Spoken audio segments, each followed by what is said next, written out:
Distinguished guests, welcome to the launch of the guidelines for gender-responsive sports organizations. We are all very excited about the opportunity to present this product for the whole sports world. My name is Sinem Aydın, and I'm the HeForShe coordinator of UN Women Turkey. Our program will be between 3 p.m. and 6 p.m. It will start with the opening remarks of Alia El-Yassir, UN Women Regional Director for Europe and Central Asia, on UN Women's vision for partnering with the sports ecosystem to advance gender equality. Opening remarks will be followed by the presentation of the guidelines. We will then continue with two panels bringing together important actors of the sports ecosystem to discuss further the guidelines in relation to making gender equality a reality in and through sports. Finally, Asya Varbanova, UN Women Turkey Country Director will give closing remarks. Dear guests, I would like to invite Alia El-Yassir, UN Women Regional Director for Europe and Central Asia, to give the opening remarks. Thank you very much, Sinem. Good afternoon, good morning, good evening to all our distinguished partners and colleagues and friends who've gathered on this exciting occasion with us today. It's really an honor for me to welcome you all to the launch of the guidelines that Sinem has mentioned. We are really looking for gender-responsive sports organizations. And we've come together today from many corners of the world to reflect on actually how we can capitalize on the power of sports to advance gender equality and the empowerment of women and girls.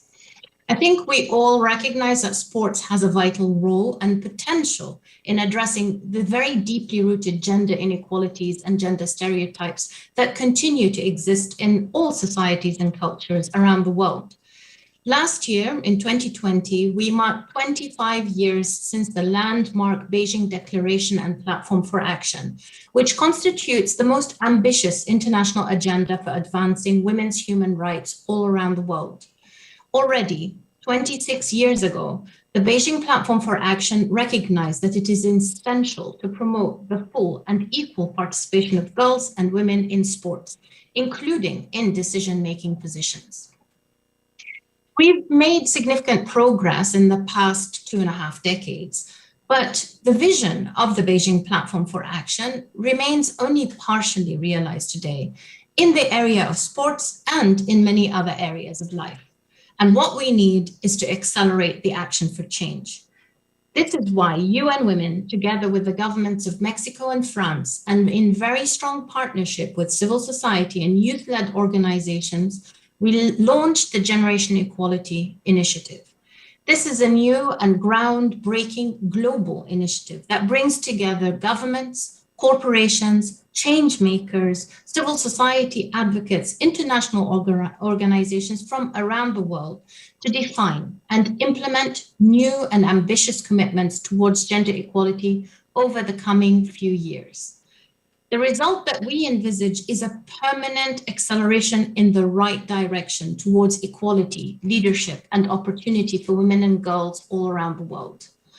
And one important initiative under this framework is the Sport for Generation Equality that was launched by UN Women last year. This is a multi-stakeholder coalition of actors who are dedicated to harness the power of the entire sports ecosystem to make gender equality a lived reality for all women and girls and through sports. The Sport for Generation Equality Initiative presents a set of common principles that are aligned with the Beijing Platform for Action. Sport for Generation Equality recognizes that we can't make a real change towards gender equality if we don't work with the many and diverse stakeholders and partners. So again, we're talking about governments, UN organizations, civil society, sports federations, leagues, teams, brands, marketers, and of course the media.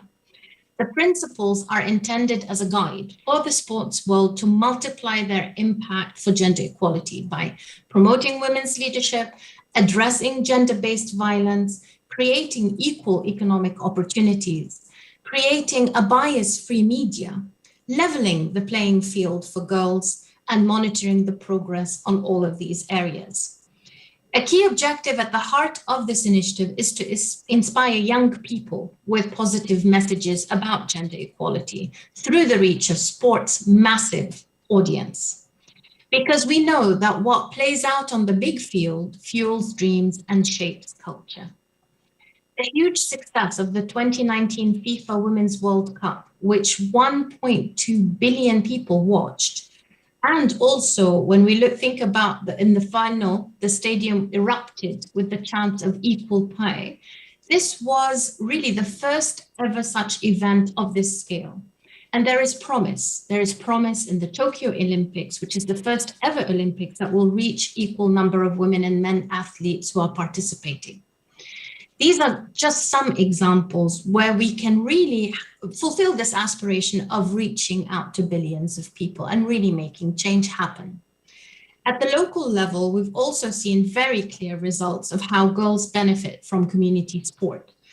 Through our program, One Win Leads to Another, there has been a legacy from the Olympic Games of Rio in 2016 and in Buenos Aires in 2018. And this was done in partnership with the International Olympic Committee. When girls play, self-esteem increases and girls are transformed into leaders who in turn influence their peers, their families, and their communities at large. Gender equality in sports is a priority for UN Women globally and in this region of Europe and Central Asia. In Turkey, we've worked systematically in this area in the past few years, and I'm so glad to see so many of our partners here today. One of those key partners for us in Turkey has been Fenerbahce Sports Club, with whom we've been collaborating under the framework of the HeForShe movement since 2018, and with the financial support of Tüpraş, the largest industrial company in Turkey. Fenerbahce Sports Club is, for those of you who are not already familiar, is one of Turkey's oldest and most popular multi-sports club, with 9 different sports disciplines and a massive fan base of 25 million people worldwide.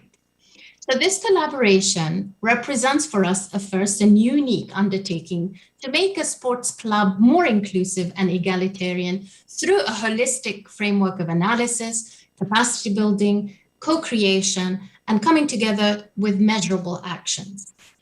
Recently, Fenerbahce set an absolutely great example of becoming the first sports club in Turkey and in Europe to sign the Women's Empowerment Principles.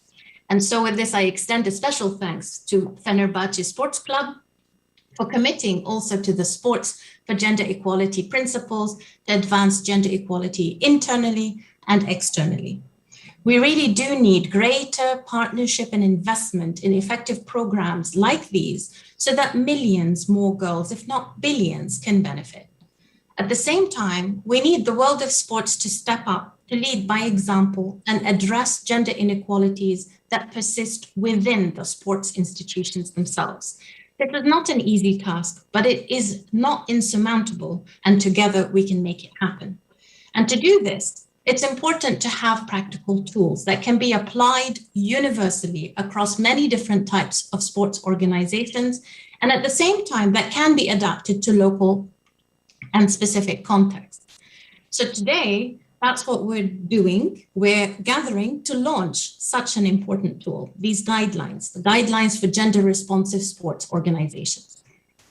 They were developed by the UN Women Turkey office based on the Sports for Generation Equality principles and taking into account the valuable experience of the Fenerbahce Sports Club over the past few years. We feel that they contribute to the concrete operationalization of the Sports for Generation Equality principles, and they can be used by any sports organization interested in taking its performance on gender equality to the next level.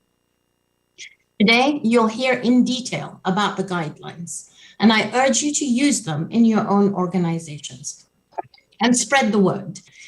Get others on board. Use your networks.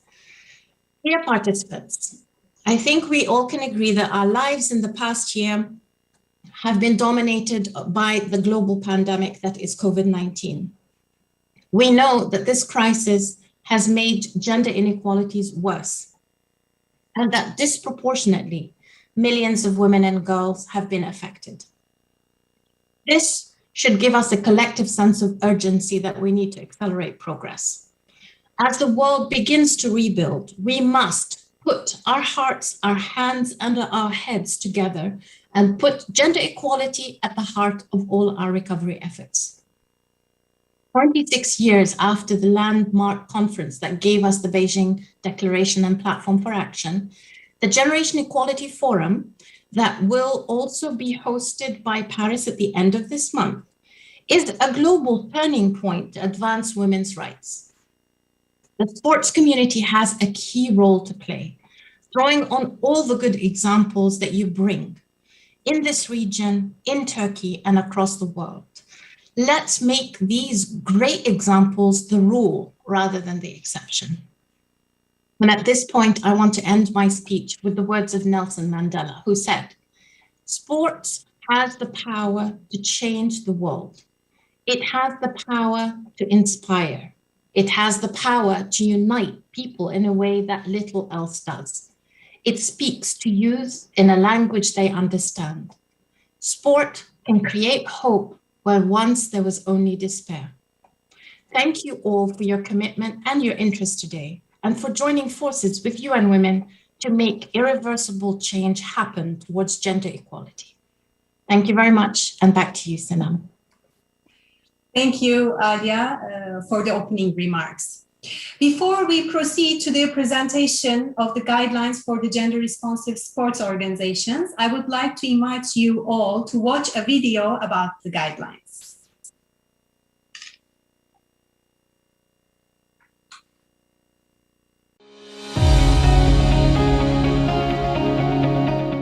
In 2013, women made up only 20% of the members of 30 International Olympic Committee commissions.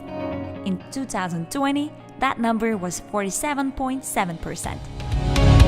In 2019, 1.2 billion people watched the FIFA Women's World Cup.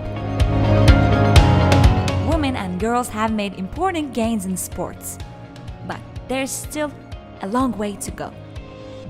By committing sports for generation equality and implementing the 6 principles, everyone in sports can contribute to advancing gender equality.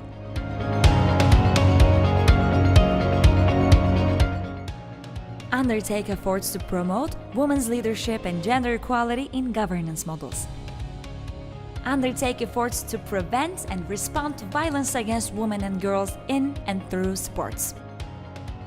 Undertake to close the gap in investment in women's sport and promote equal economic opportunities for women and girls.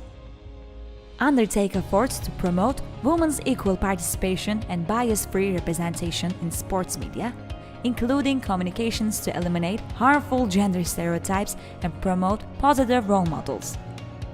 Undertake efforts to support equal opportunities for girls in sports, physical activity, and physical education.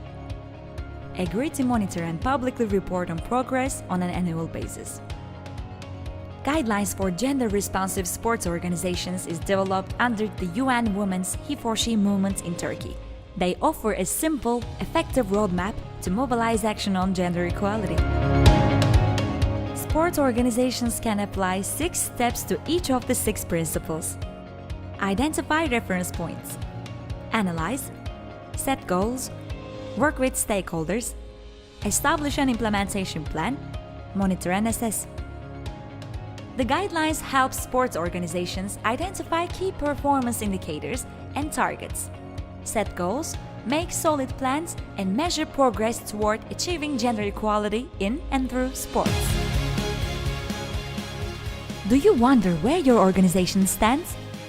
Use this self-assessment form to find out and take the first step towards change.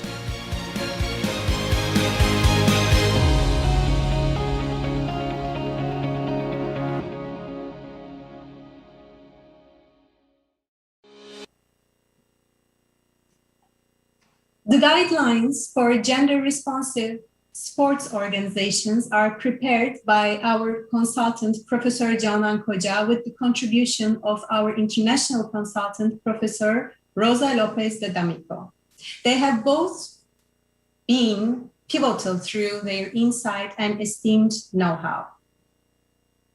Allow me to give the floor to Professor Canan Koca from Hacettepe University Faculty of Sports Science and the chairperson of the Executive Board of Turkish Association of Sports and Physical Activities for Women, HeForShe, to introduce the guidelines for gender-responsive sports organizations.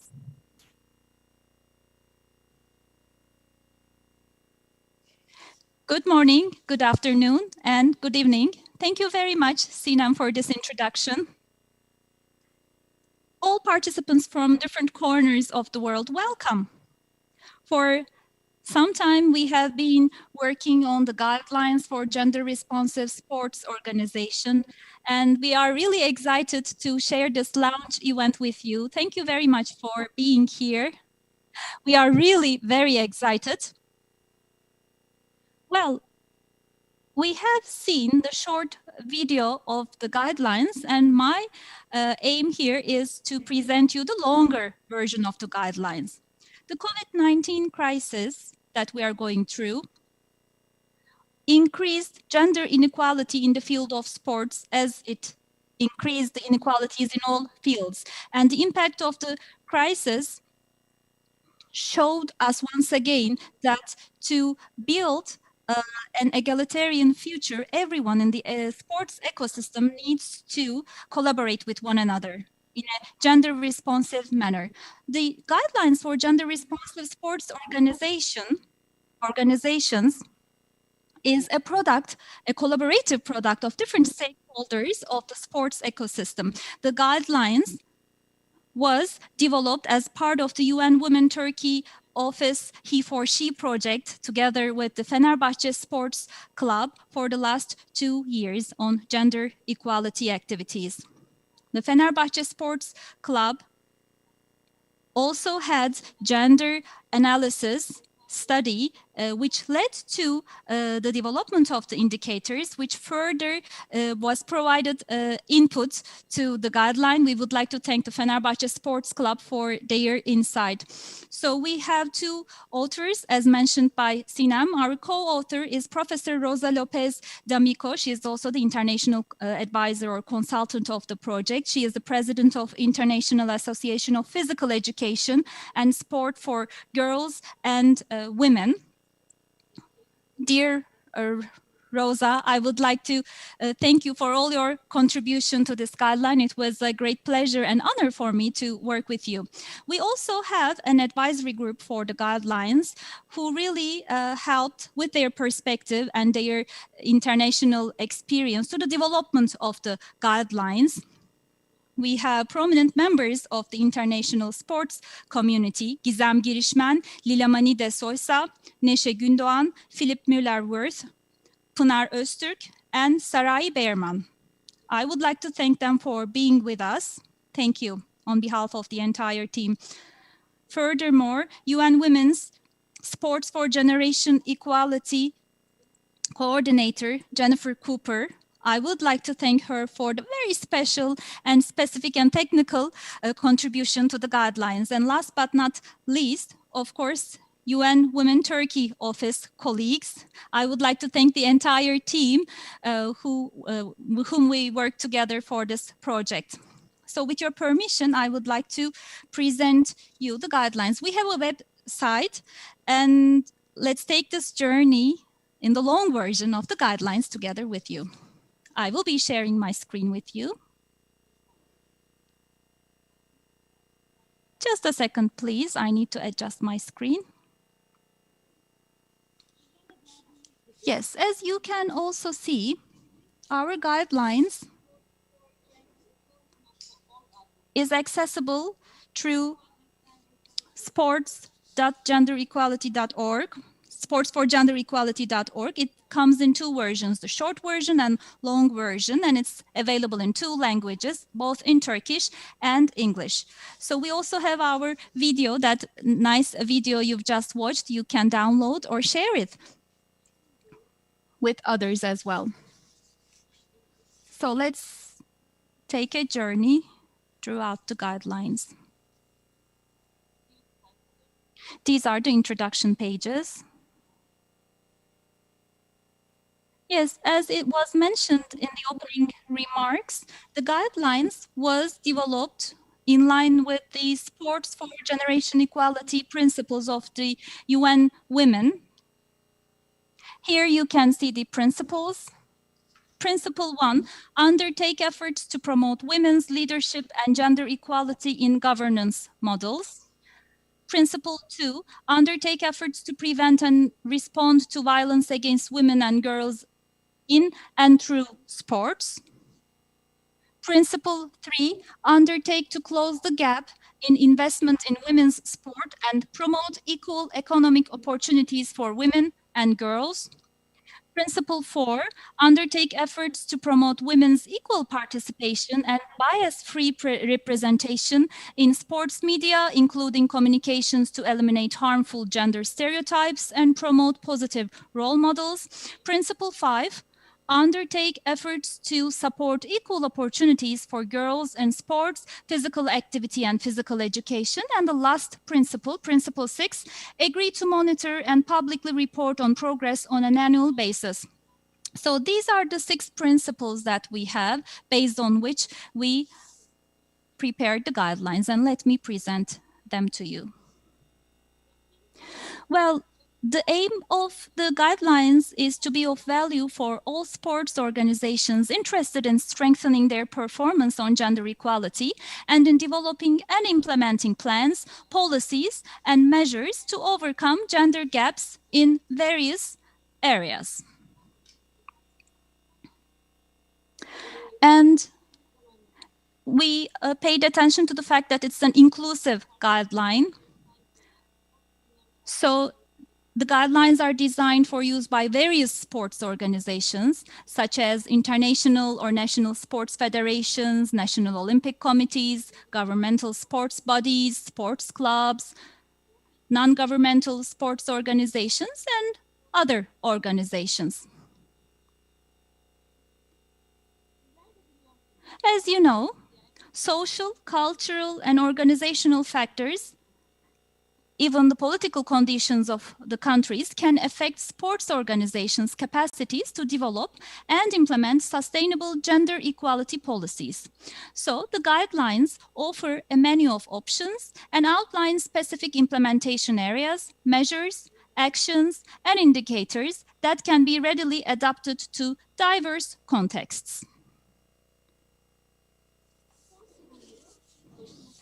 So how to read the guidelines? Well, the guidelines is composed of different parts. First, why gender equality in and through sports? We try to find the answer to this question. Why gender equality in and through sports? And we have figures on sports and gender equality around the world and in Turkey. And for the preparation of this guidelines, we have certain international policy documents, legislation, CEDAW, the Beijing Declaration, some UNESCO and EU policy documents. All the international instruments used for the guidelines are included. We have the explanations of the basic concepts in the guidelines, and at the end of the guidelines, we have a self-assessment form to help the sports organization to make a self-assessment of their situation. So, and at the heart of the guidelines, we have the principles, 6 principles that were developed in a similar manner. So we have the scope of the principles, key concepts, key objectives about the principles, areas of implementation, indicators, and we have a roadmap.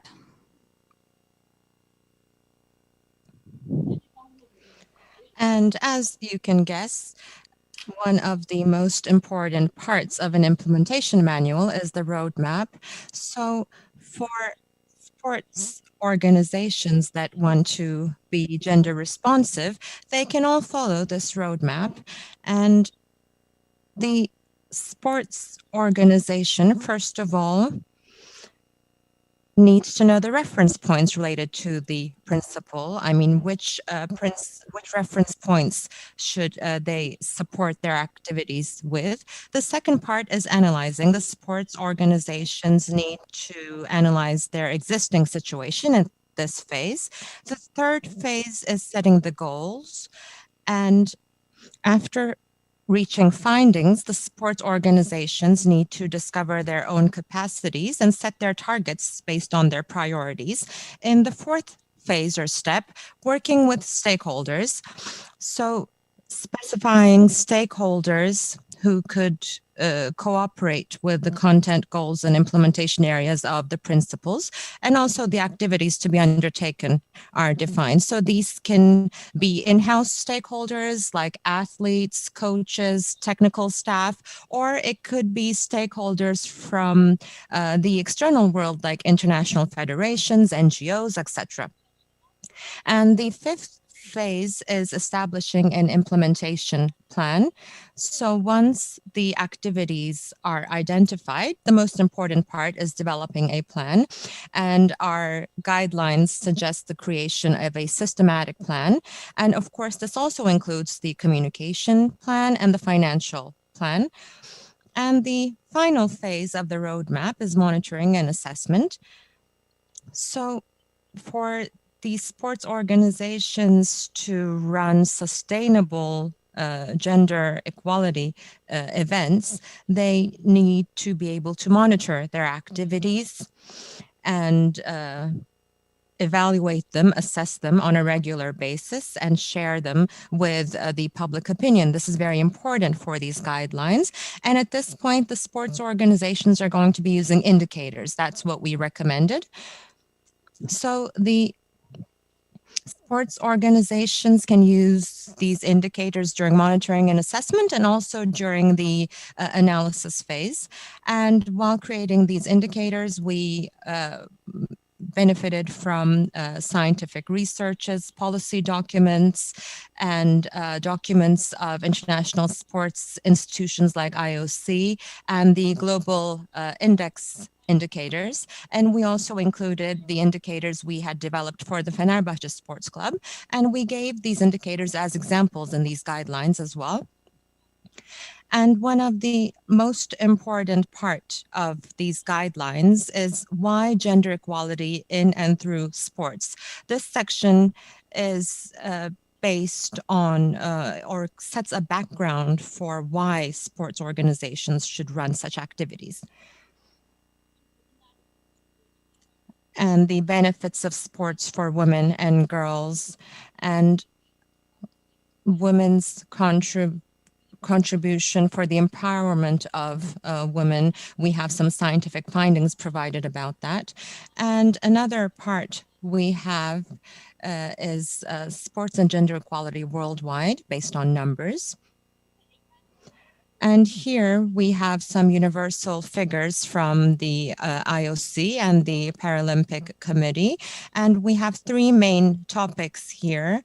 One is data of women in sports leadership. And we have the International Sports Federation's data here as well. The second part is women in sports participation. And we see the data of women in sports participation. And as you may well know, IOC has very inspiring data about male and female athletes. In Tokyo Olympics this year, we are hoping to have a 50-50 equality. And finally, we have women in coaching. And this is a very strategic area. It has the least amount of women representation. And another topic we have is the data about sports and gender equality in Turkey. Again, we have the same topics, so it sets an example. First, you see women in sports leadership, then you see women in sports participation, and then you see data about women in coaching. And then our principles start. This is the most exciting part. Each of our principles, each of our 6 principles have roadmaps. But as an example, I would like to share the first principle with you here today.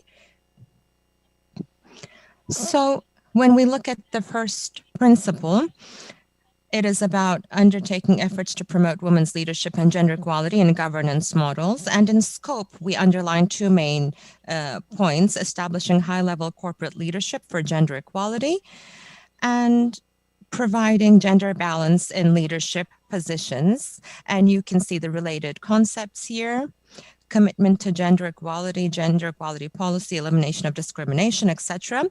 And then you see the key objectives: establish a high-level organizational commitment to gender equality, develop an organizational gender equality policy or action plan, apply a gender mainstreaming approach to organizational policies and programs, establish gender balance in leadership positions, and establish gender balance in all positions across the organization. And we have areas of implementation under each of our principles. Well, and we have the first part as problem assessment. Here we wrote some of the significant problems and the things that could be done about these. So what are the problems about this specific principle? Lack of gender equality in the policies and procedures of sports organizations, underrepresentation of women in decision-making, lack of access to opportunities for professional development. So these are the most significant problems as we listed them here. And across these, we wrote the policies and management steps that can be taken for these problems. And then there is the roadmap. Now, at the first phase, we have reference points that will pave the way for the sports organizations: international and national normative frameworks, human rights, women's rights, prevention of discrimination, equal pay for work of equal value, gender responsive policies and procedures, equal access to professional development, women in senior management, women in decision-making, women role models and mentorship mechanisms. And the second step is analyzing, and we have three main topics for analysis here. Gender analysis. Let me enlarge my screen a little bit. Gender analysis of current policies and procedures. So what could that be? Recruitment, election criteria and process in management positions, candidate nomination and election criteria of the executive board and committees, policies and procedures of professional development and career advancement. So analysis of all these titles. And our second topic here is mapping gender ratio in the executive board, in committees, and gender ratio of employees with different tenures, levels, and positions in terms of recruitment, promotion, and job applications, and also, again, gender ratio and professional development opportunities. And our third point of analysis is assessing perceptions and approaches. Perceptions of executives, board members, athletes, coaches, and stakeholders about female managers in the sports organization. So identifying these perceptions, and again, identifying the perceptions of these stakeholders about diversity in the sports organization. And in the second part, the sports organizations analyze their current existing situations, and then they reach the point of setting goals. So what kind of goals can they set? Well, first of all, establishing a high-level organizational commitment to gender equality. And as part of these goals, they can develop and implement a gender equality policy. They can establish a gender equality committee within the organization. They can develop and implement gender equality training for executives. And in the second part of the goals, we have increasing the number of women in decision-making. So they can develop and implement policies for increasing the number of women on the executive board. They can establish a 50-50 gender distribution, and they can develop and implement policies for increasing the number of women in committees as well. And they can again develop and implement leadership programs for women executive candidates, provide opportunities to access childcare services, and provide family-oriented policies. So these are the activity areas or sub target sub-goals. And finally, providing equal access to professional development opportunities, providing equal access for women and men for professional development, and providing professional development opportunities for women executive candidates. And in the fourth step, sports organizations identify which stakeholders they can work with, in-house or external. So in terms of external stakeholders, they can work with international NGOs that work in this area. International sports federations have similar programs. They can work together with them. In the fifth step, we have establishing an implementation plan. So up to this step, in line with the goals that have been recommended, they need to provide or produce an implementation plan. So establishing a gender equality committee and ensuring the involvement of female managers, developing an action plan for gender equality, developing and implementing a gender equality policy, developing mentorship and leadership programs, developing and implementing a gender equality training for executives. And we also recommend two other plans as part of this, the communication plan and the financial plan. And the final step is monitoring and assessment. Under each principle, there are indicators that we provide with relation to that specific principle. And we also encourage the sports organizations to identify indicators in relation to that principle. And we then expect them to write up a report and send it to the Gender Equality Committee. So I would like to give you several examples of the indicators for this principle. Presence of a high-level organizational commitment to gender equality, the acknowledgement of the gender equality policy by stakeholders, the presence of an organizational gender equality committee, and the gender ratio on the executive board and in committees, and the proportion of executives who have received training on equality, and the number of collaborations with stakeholders working on women's empowerment and gender equality. So these are the indicators that we have put forward, but of course, sports organizations can select their own indicators based on their activities. So each principle was created based on this approach, but now I'll move faster. Our second principle about undertaking efforts to prevent and respond to violence against women and girls in and through sports. And of course, based on the content, the areas of implementation may be more or less. Again, you can see the roadmap with similar topics and the indicators related to that specific topic. And our third principle is to undertake to close the gap in investment in women's sports. And this is the principle with the widest scope, and that's why its areas of implementation are also quite wide. And you can see the roadmap here, the indicators, and to be inclusive, because we assume that there could be various sports organizations, we tried to have a wide array of indicators. And our fourth principle is about promoting women's equal participation. And here you see the roadmap again. And the fifth principle is about supporting equal opportunities for girls in sports and physical activity and physical education. And our final principle is about monitoring and assessment. And of course, the reason for having a principle about monitoring and assessment in these guidelines is to underline that collecting data, monitoring, and assessment is very important. So following up with the work that is being done is very important, and we wanted to emphasize that. Yes, so these are our principles, and we have our references at the end of these guidelines, and you can see the links for those references here as well. And we also have a separate topic for the references for the indicators that we developed.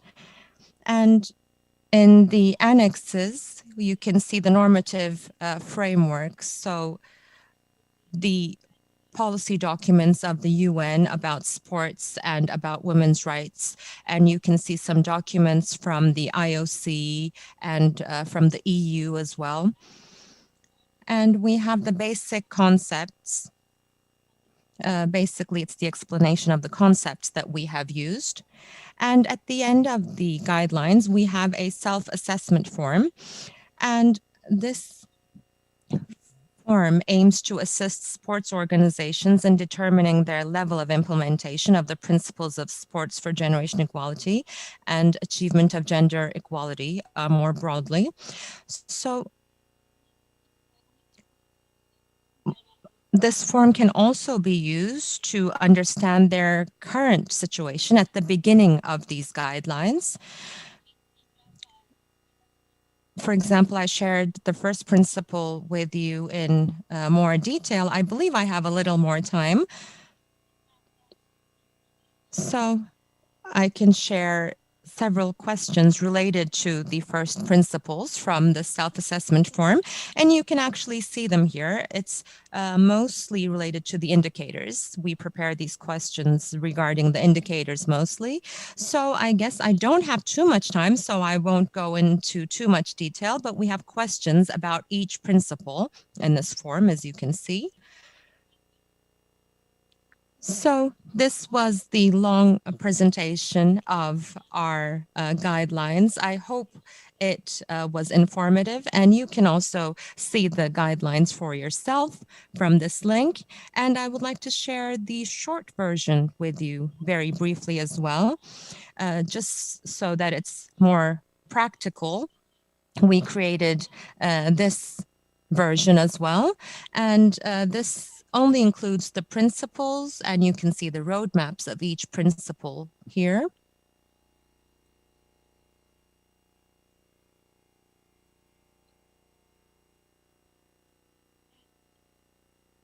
Yes.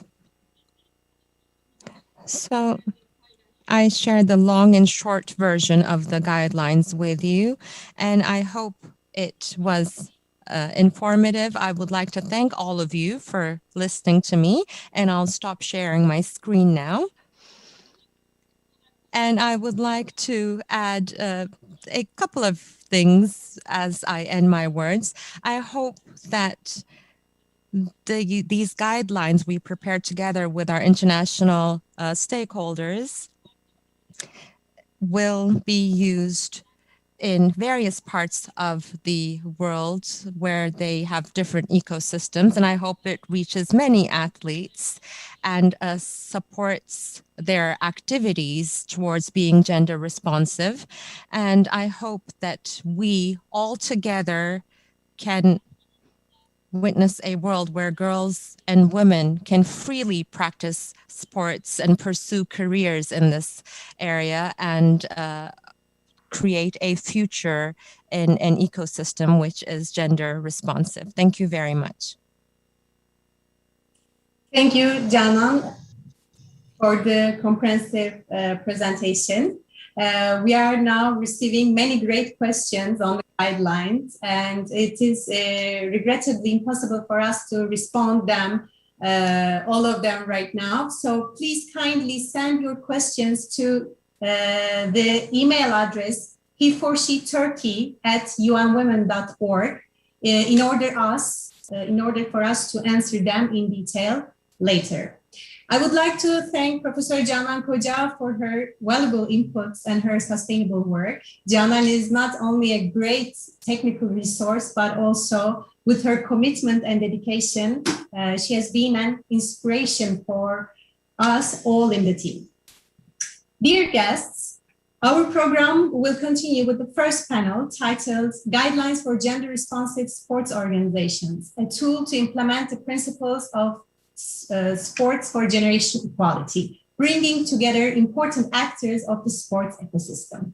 I will now leave the floor to Zeliha Ünaldı, Head of Programs of UN Women Turkey, to moderate today's first panel. Good morning, good afternoon. Hi, dear guests, distinguished guests, team members. It is really my pleasure to be with all of you today. And I will not say I'm excited because I can see that this can increase the anxiety of some of the panelists. It is mainly because we put lots of efforts and commitment into development of these guidelines. And yes, these guidelines provide a tool to implement gender responsive, to implement the principles for sports for generation equality. But beyond that, it is an end product of a journey which we took all together with local, international partners, sports clubs, umbrella organizations, civil society organizations, academics from all over the world, and also our sister UN agencies. So that's why we are very excited, because we would like to present these to all of you in the best way possible, because we all believe in equality, and we all believe in the fact that these guidelines will further contribute to the gender equality in sports, which has a very essential role in achieving gender equality in general. I will not repeat what the great words of Alia put them in a very good way, how the gender equality in sports will contribute to the unfinished business of Beijing Platform for Action.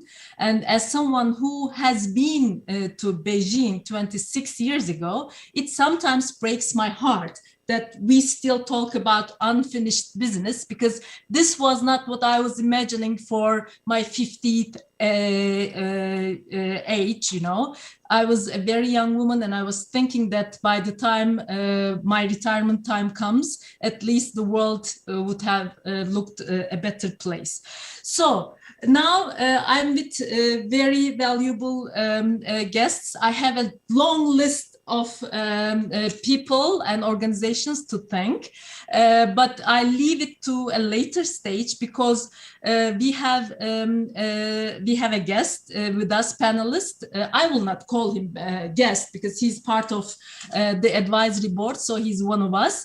Philip Müller-Wirth, he's the Executive Officer for Sport and Youth Sector for Social and Human Sciences of UNESCO, from the sister UN agency. And unfortunately, he has to leave early. That's why I will give the floor first to him. But before giving the floor to him, I would just like to tell you that here the panel also illustrates this many and diverse contribution to this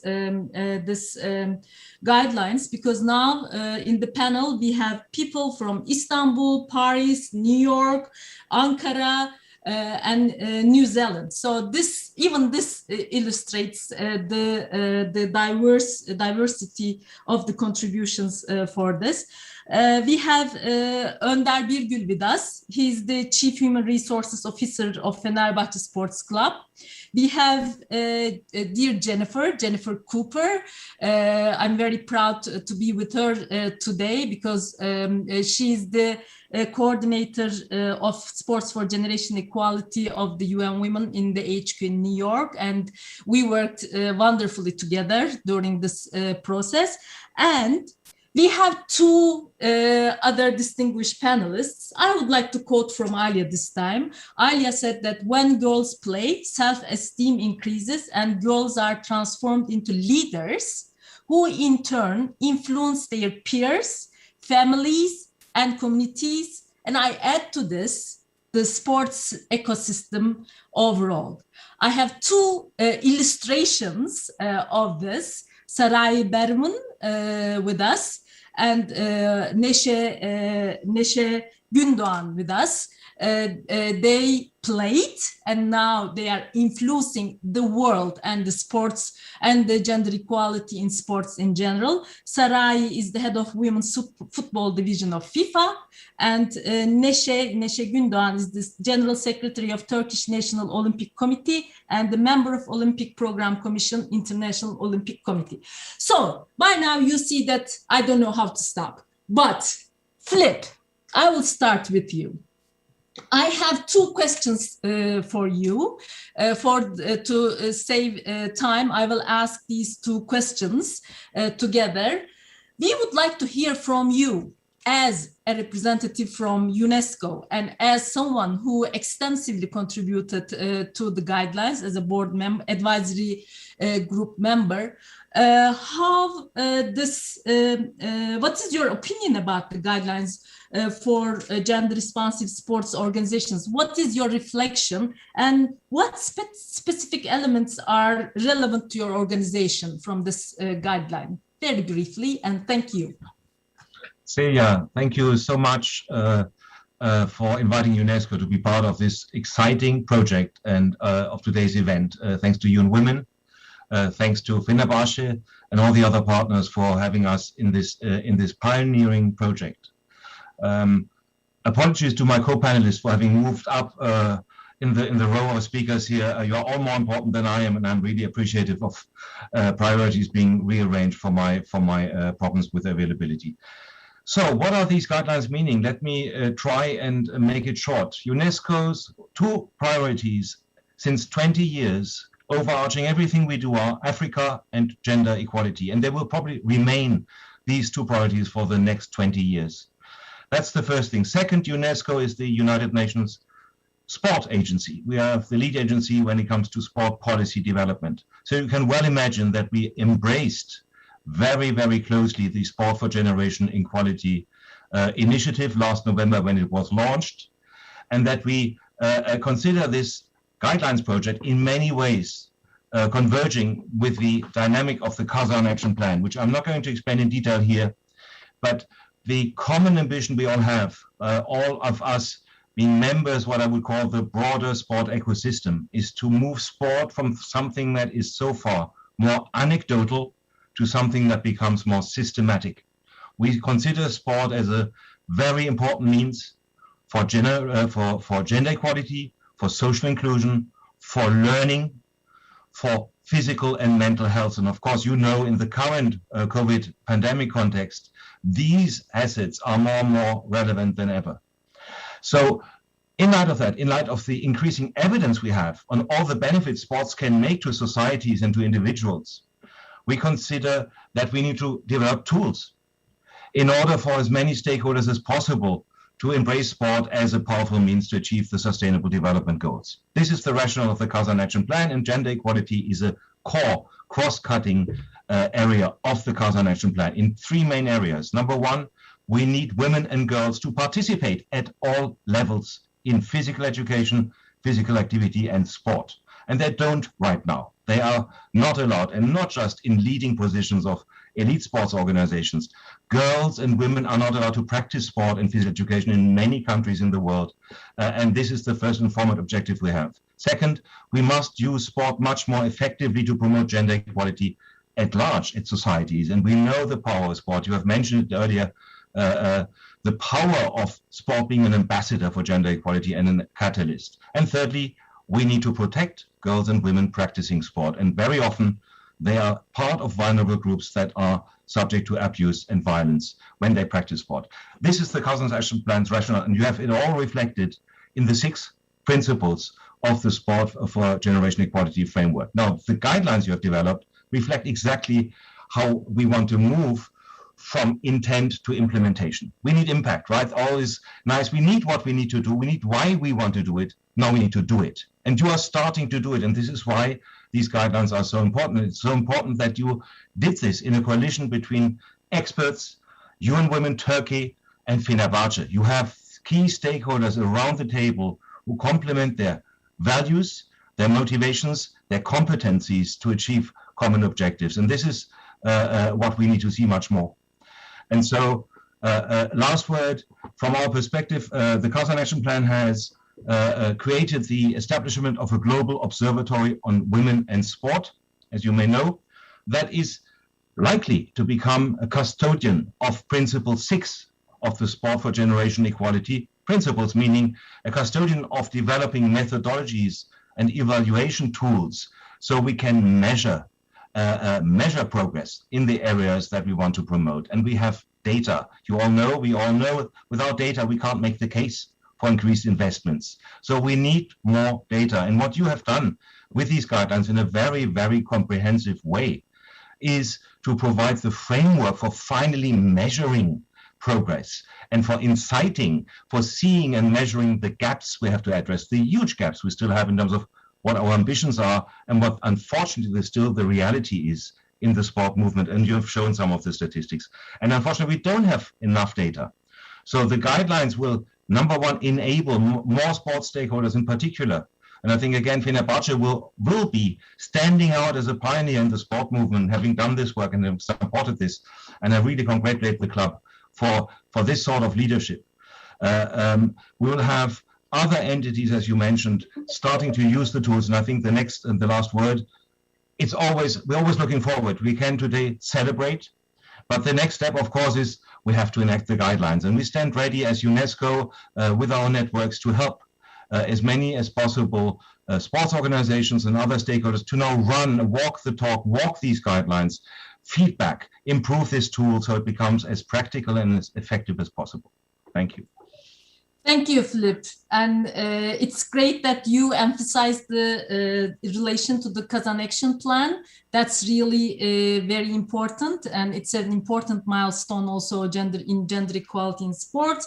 And also, I take your word for walking the talk together as the sister UN agency. So thank you very much for all your support and for the inspirational talk. And definitely these guidelines evolving from an intent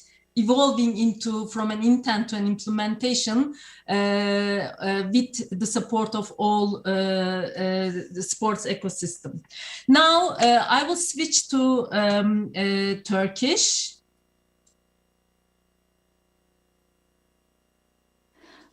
Well,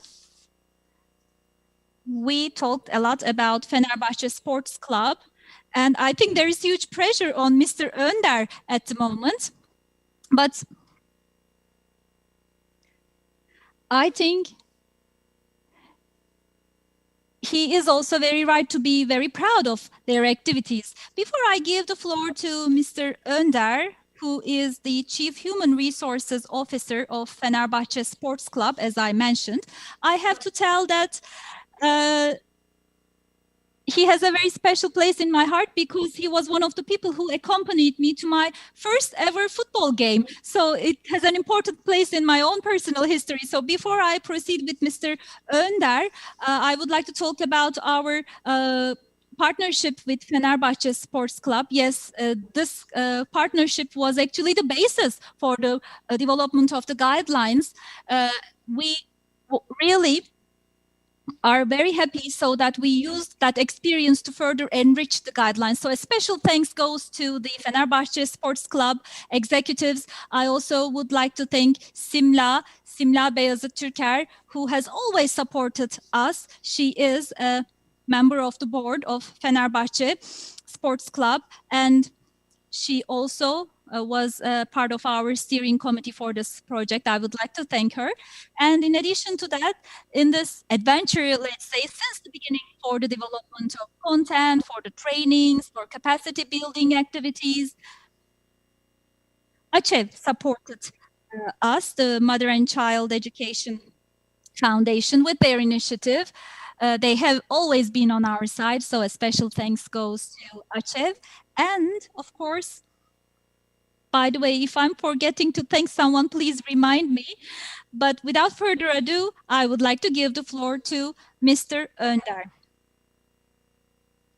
For me, for you and women, the sports for generation equality concept is very important. And this, we set forth on a very important journey together with you back in 2018 in that Sports for Generation Equality initiative. So for me, it also has a personal dimension. I spend a lot of time traveling between the Sabiha Gökçen Airport and the stadium, Fenerbahçe Stadium. So along this journey since 2018, what has happened? Can we listen from you? How did we reach to this position where we now have the preparation of the guidelines? Because our journey didn't start with the guidelines.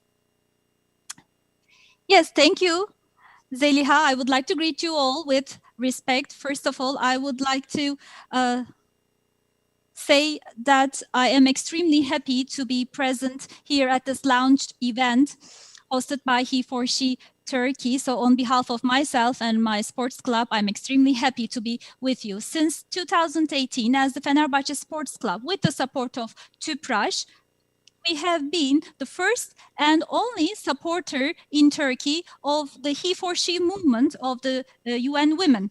In the last 3 years, we worked for a better world, for a better future.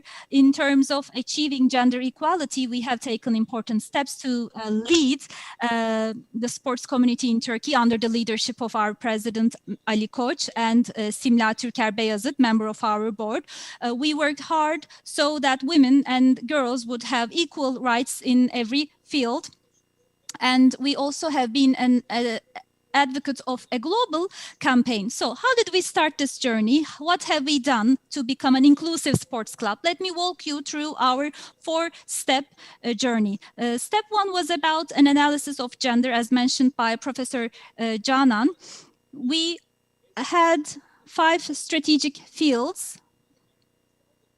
We took the reference documents of the United Nations and the Council of Europe, and we used 117 indicators. Many qualitative and quantitative data was gathered and analyzed. So for the first time ever, we came up with the gender analysis report. Just to mention some data, we can say that 35% of all the athletes in Fenerbahçe Sports Club are women, or we have 20% of our executives women. We have 33% of all positions within the Fenerbahçe affiliated companies composed of women. So we have analyzed our strengths and weaknesses. We have taken a snapshot of the existing situation, and we're still gathering data for the 2021 version of the report. For the last 3 years, we have been collaborating with HeForShe, and today we are launching the guidelines for gender responsive sports organizations, to which we provided data thanks to our partnership. So we are making a contribution to the strengthening of efforts for gender equality. And the second step of our journey included trainings and seminars, which is also very important. In order to make gender equality a corporate culture, we have had 24 volunteers within our club. They received training of trainers, they received their certificates, and they became trainers, and they started providing gender equality seminars to our employees. AÇEV, as mentioned before, the Mother and Child Education Foundation, also carried out training programs with us. So including our board members, we have trained 121 athletes, 210 technical staff, and 1,065 administrative staff who received gender equality training. And in 2021, we still have a few employees who haven't received the gender equality awareness training. So we continue our seminars for those people. Step 3 was very important, international leadership. So we want to make sure that women participate in economic life at all levels and in all sectors. As mentioned by United Nations, we want to work in that regard, and we signed the Women's Empowerment Principles, and we became the first sports club in Turkey and in Europe to have signed the Women's Empowerment Principles. And now we are committing to implement the Generation Equality Principles. Of course, step 4 is about transformational advocacy to become an inclusive sports club. First, we need to undergo transformation in our sports club. We will mobilize masses and become an example to the world, we said. So for this transformation, we have identified volunteers to lead this change and transformation and become the ambassadors of change. They received training and they started working in different priority areas of the club. So with that, our club is also encouraging male athletes for gender equality efforts, and we are also supporting female athletes so that they will become role models for the young women or female athletes. So we have done many first things in that field, and between 25th of November and 10th of December, we carried out very strong campaigns against violence against women, and of course the UN Women Office also praised our activity. So this is about our journey. Okay, thank you, Önder, but the journey is not over yet, especially as you are a signatory of the Sports for Generation Equality. What is the way forward now? What are the next steps? Yes, of course, we know that sports activities have become an industry nowadays. We have the impact of sports clubs that is larger than many companies, and the turnover of many sports clubs is higher than the GDP of many countries. Sports is now intertwined with many different fields like economy, policy, social responsibility, and environment. And it's also supporting social development. So let's talk about the impact of Fenerbahçe and the power that Fenerbahçe has, because to understand this, we need to know Fenerbahçe better.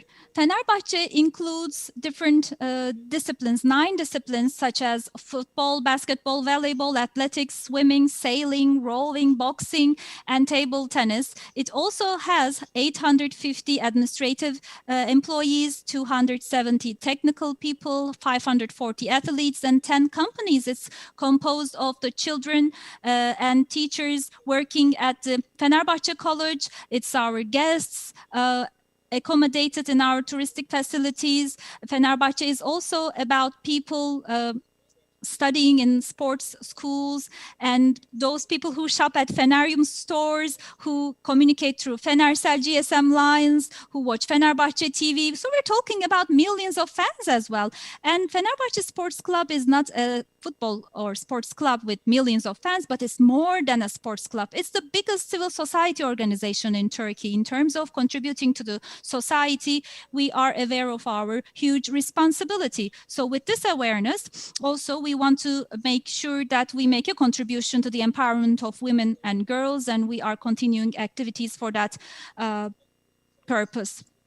For our employees who haven't yet received the training, we are providing the gender equality awareness seminars. We have talks with experts. For families whose kids are attending the sports schools, we are organizing seminars, and we are continuing providing solutions. And these are our activities for the time being. And of course, Fenerbahçe Sports Club, along with all these activities, is no longer only a sports club that is successful in sports, but it's also an inclusive sports club that is leading the way in social responsibility area as well. We also make great efforts so that women and girls will have equal rights. So if we can raise the awareness of even one single person, we will really be happy. And now I would like to introduce you our video that explains all these activities. And I also would like to thank you for listening to the story of Fenerbahçe with HeForShe. Thank you.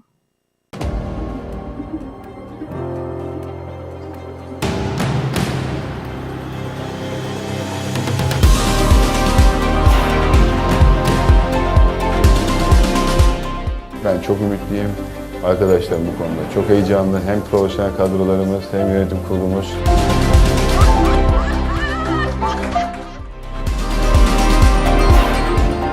Kadın erkek binlerce sporcumuz, kadın erkek yüzlerce çalışanımız, kadın erkek yönetim kurulu üyelerimiz ve kadın erkek milyonlarca taraftarımızla öncü ve örnek olmak için HeForShe ile güçlerimizi birleştiriyoruz.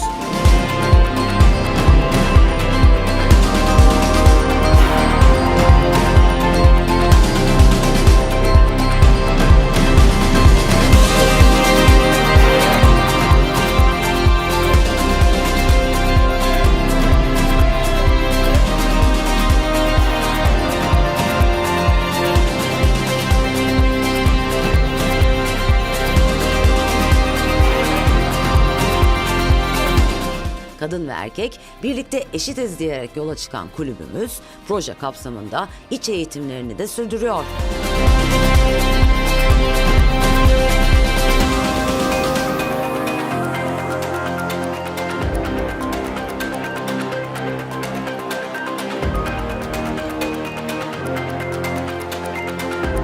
HeForShe hareketine destek olan kulübümüz, bebekli aileler ve emziren anneler için bir ilke imza attı.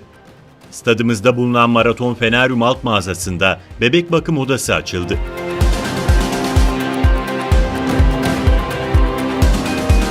...2010, 2011, 2012 doğumlu kız çocuklarının yer aldığı okulda eğitimler Derazi Lefter Küçük Andonyadis tesislerimizde veriliyor.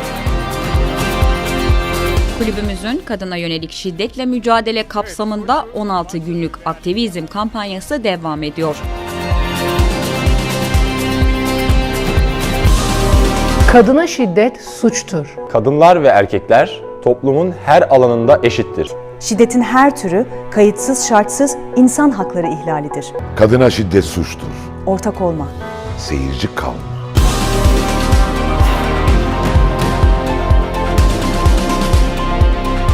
Kulübümüz Birleşmiş Milletler Kadın Birimi ve TÜPRAŞ işbirliğiyle inanan ve başaran kadınların ışığında ilham veren bir 8 Mart mottosuyla düzenlenen Nesiller Boyu Eşitlik, sporda ve sporla kadınların ve kız çocuklarının güçlenmesi etkinliği Farklı Gaz tesislerinde gerçekleştirildi.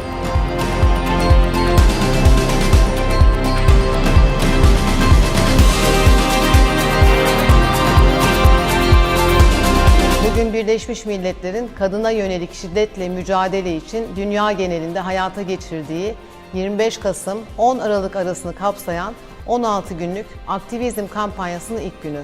Fenerbahçe kız çocukları için gerçekten fırsatlar sunan bir spor kulübü.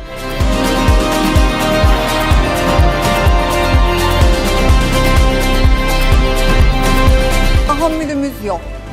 Hiçbir kadının haksızlığa uğramasına, şiddetle karşı karşıya bırakılmasına, kalıplara sığdırılmaya çalışılmasına, yaşama hakkının elinden alınmasına tahammülümüz yok. Bugün kadına şiddete tahammülümüz yok diyor. Bunu gerçekleştirebilmek için milyonlarla birlikte buradayız diyoruz.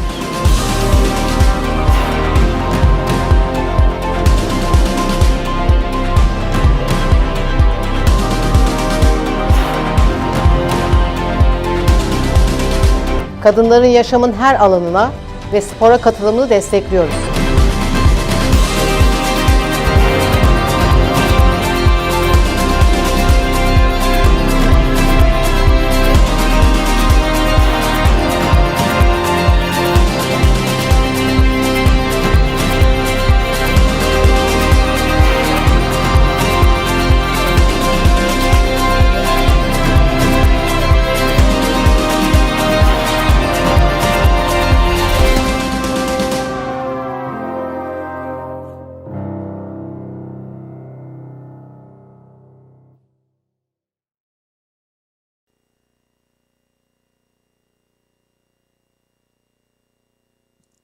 Yes, this video created very emotional moments across our team. We really want to thank you with all our hearts. Since the beginning of all these talks, we have been talking about how these guidelines, how these principles were created. And we're mostly talking about the sports ecosystem. But as Mr. Önder emphasized as well, when we look at it from the perspective of Turkey, as we were creating these guidelines, Koç Holding really believed in this HeForShe campaign and Tüpraş as well.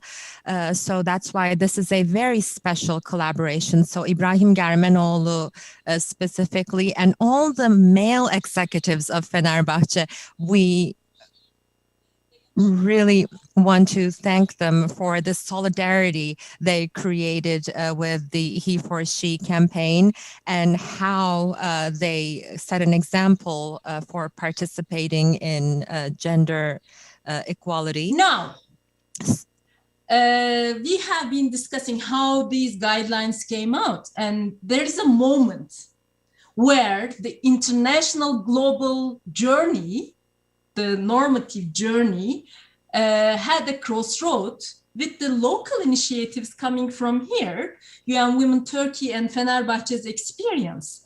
And at this crossroad, we were able to work very closely with our colleagues in the HQ under Sports for Generation Equality Initiative. And our dear Jennifer has been there with us from the very beginning as a solid supporter at this junction. So, dear Jennifer, both Alia and myself, we were talking about how Sports for Generation Equality came at a time when we need to mobilize all sorts of resources from everywhere to achieve the unfinished business of Beijing Platform for Action. So, can you please tell us from UN Women's perspective, from the global perspective, how now our journey that ended up with the principles of Sports for Generation Equality? Over.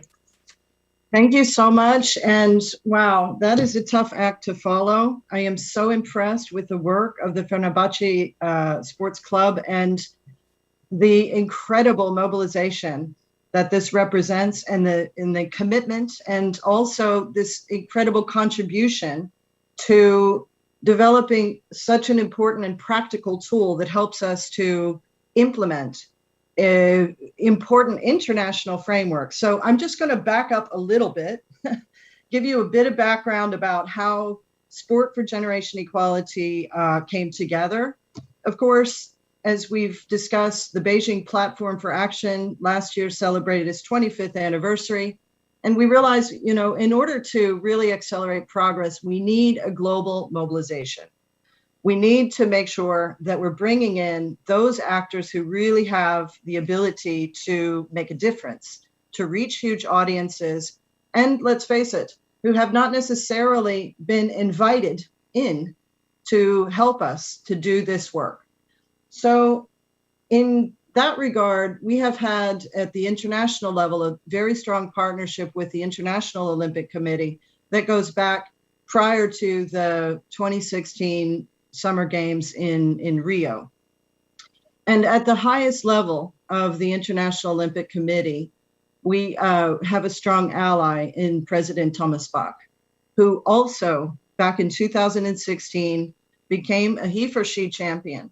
And I have to say that my colleagues at the IOC said that when he did that, it was a personal change for him, that it was a kind of a deep realization that occurred, that he realized the sort of the level of inequality that was there, but also he realized his power to make a change and to do something about this. So he has become an incredibly, not only vocal advocate, but also led the IOC in the process of putting in place very clear targets and objectives for the achievement of gender equality throughout the International Olympic Committee and the Olympic movement. And we have seen since his involvement, and also with the support of the IOC Women in Sport Commission, of which I see members here participating in our audience. Thank you very much for joining us. Our executive director is also a member of the IOC Women in Sport Commission. So they've been a tremendous partner for many, many years. Also was mentioned before, we worked with them to develop a legacy project for girls to participate, some from the most vulnerable communities in Rio. It was the only legacy project of its kind And we want to see more of this. It's also very much linked to one of the principles of the Sport for Generation Equality principles. So our executive director, I have to say also, is a strong supporter of this agenda. As many of you know, she is South African. She worked closely with the Mandela and the administration. So those words that Alia shared before very much resonate with our ED, and she has a deep belief in the power of transformation. She was also present in 2019 on the opening day of the Women's World Cup, and I want to thank my colleague Sarai Behrman, who's also joined us and has been a major contributor to the development of the guidelines. RED was there with President Infantino, President of FIFA, on the opening day when we signed a memorandum of understanding to cooperate with FIFA to help drive gender equality in and through football. So with that, just to say that, you know, UN Women has over the years been cultivating important partnerships with very influential sport organizations, and I have relied upon them to help us to translate this international framework, Beijing Platform and Beijing Declaration and Platform for Action, into what does this mean really for sports organizations, the entire ecosystem. We're talking about federations, clubs, leagues, teams, individual athletes, brands, sponsors, governments, United Nations organizations, again, acknowledging with huge thanks our partnership with UNESCO, but there are others. So we can really mobilize action. We can mobilize a change in cultures, a change in attitudes. We can create opportunities for girls. When they play sport, the benefits that accrue to them are benefits that stick with them for life. For example, in the United States, some of you may be familiar with the legislation Title IX. It's a federal legislation that creates equal opportunities in schools, equal funding in education, but it's really impacted sport participation. And when a few years ago, Ernst & Young did a study on the 40-year impact of Title IX and found that 96% of women in C-suite corporate positions had participated in sport, either at the high school or the college level. So we know that it transmits benefits of an understanding of resilience, teamwork, and also skills of self-esteem and leadership. So so there's so much potential and power here. And also in terms of communications, looking at the major sporting events in South America, prior to COVID, my colleagues in the region had negotiated a partnership with the South American Federation of Football, and we were beginning to have messaging of generation equality in the stadiums. I would love it if we could see this all over the world and have generation equality as a key message in sporting events all around the world. And so we know that this can influence young people, and we want to bring young people on board. So back to the guidelines, just to say that these guidelines have benefited from the direct experience of a sport organization, Fenerbahce. But not only, our colleagues who are on the call, who will say much more about this, will explain why this is so necessary. In my conversations with other sport organizations, federations, there are about 20 or so international federations that have now committed to Sport for Generation Equality principles. And many of them are using the principles to develop their own strategies.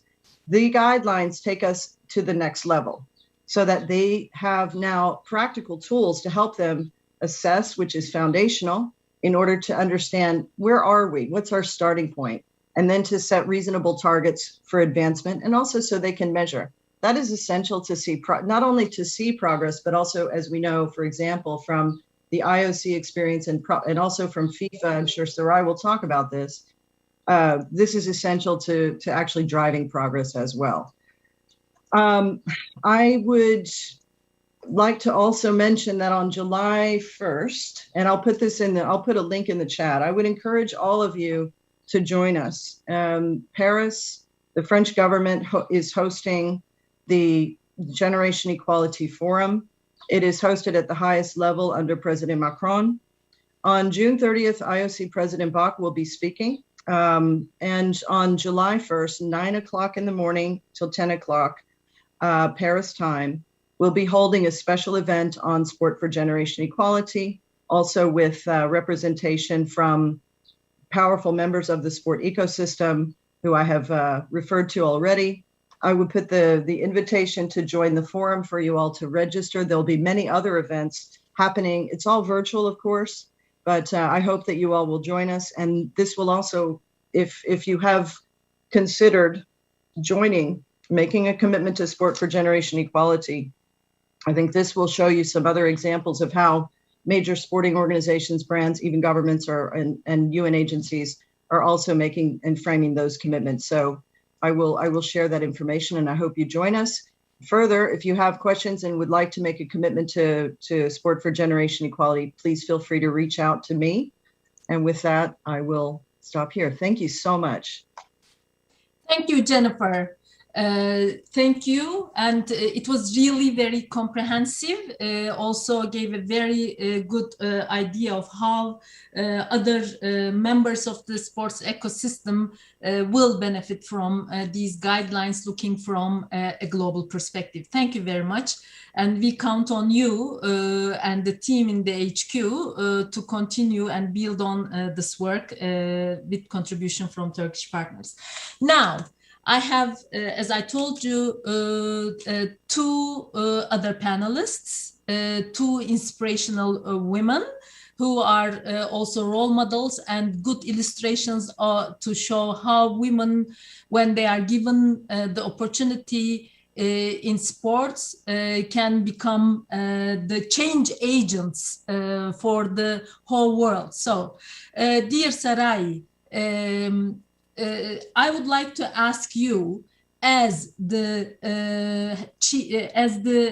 head of women's football division of FIFA, how you will benefit from these guidelines, and what are your reflections from all these guidelines?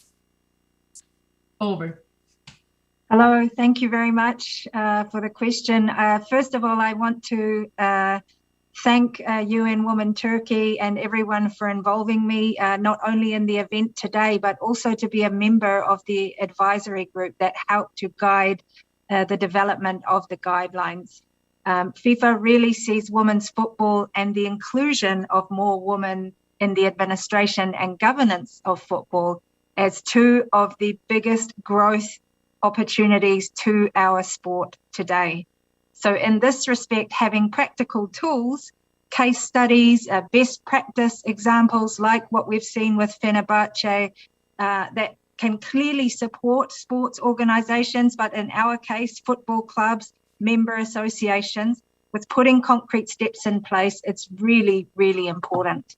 I love these guidelines. I have to say, having played a very small part in the process of bringing these together, I do know that no stone was left unturned in helping to put these together and making sure that there are some practical steps there.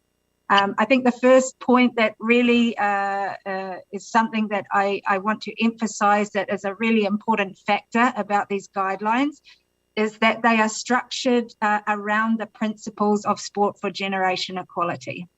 And that link is very, very important. For me, the principles are important because I am often asked, what is the one thing that we can do in football or in sports that is going to bring gender equality to our game? And the truth is, the answer is there isn't one singular thing that will make the difference. We really have to address the entire ecosystem of our sports, from the grassroots level to young girls playing and having access to the pitches, up to the administration level to have more women in decision-making positions, right to the structures, the commercial structures, the investment, everything that is linked to the sport. And I bring this up because the principles actually cover every aspect of the ecosystem. They cover all facets of the sport. So the fact that the guidelines were put in place to match the principles is already a very important first step to see sustainable change. And that's what we want. We want sustainable, long-term change for gender equality in sports. And to reach a sustainable change, we need to address the entire ecosystem. I think the other second point, which I really would like to emphasize, is that this guide is so practical.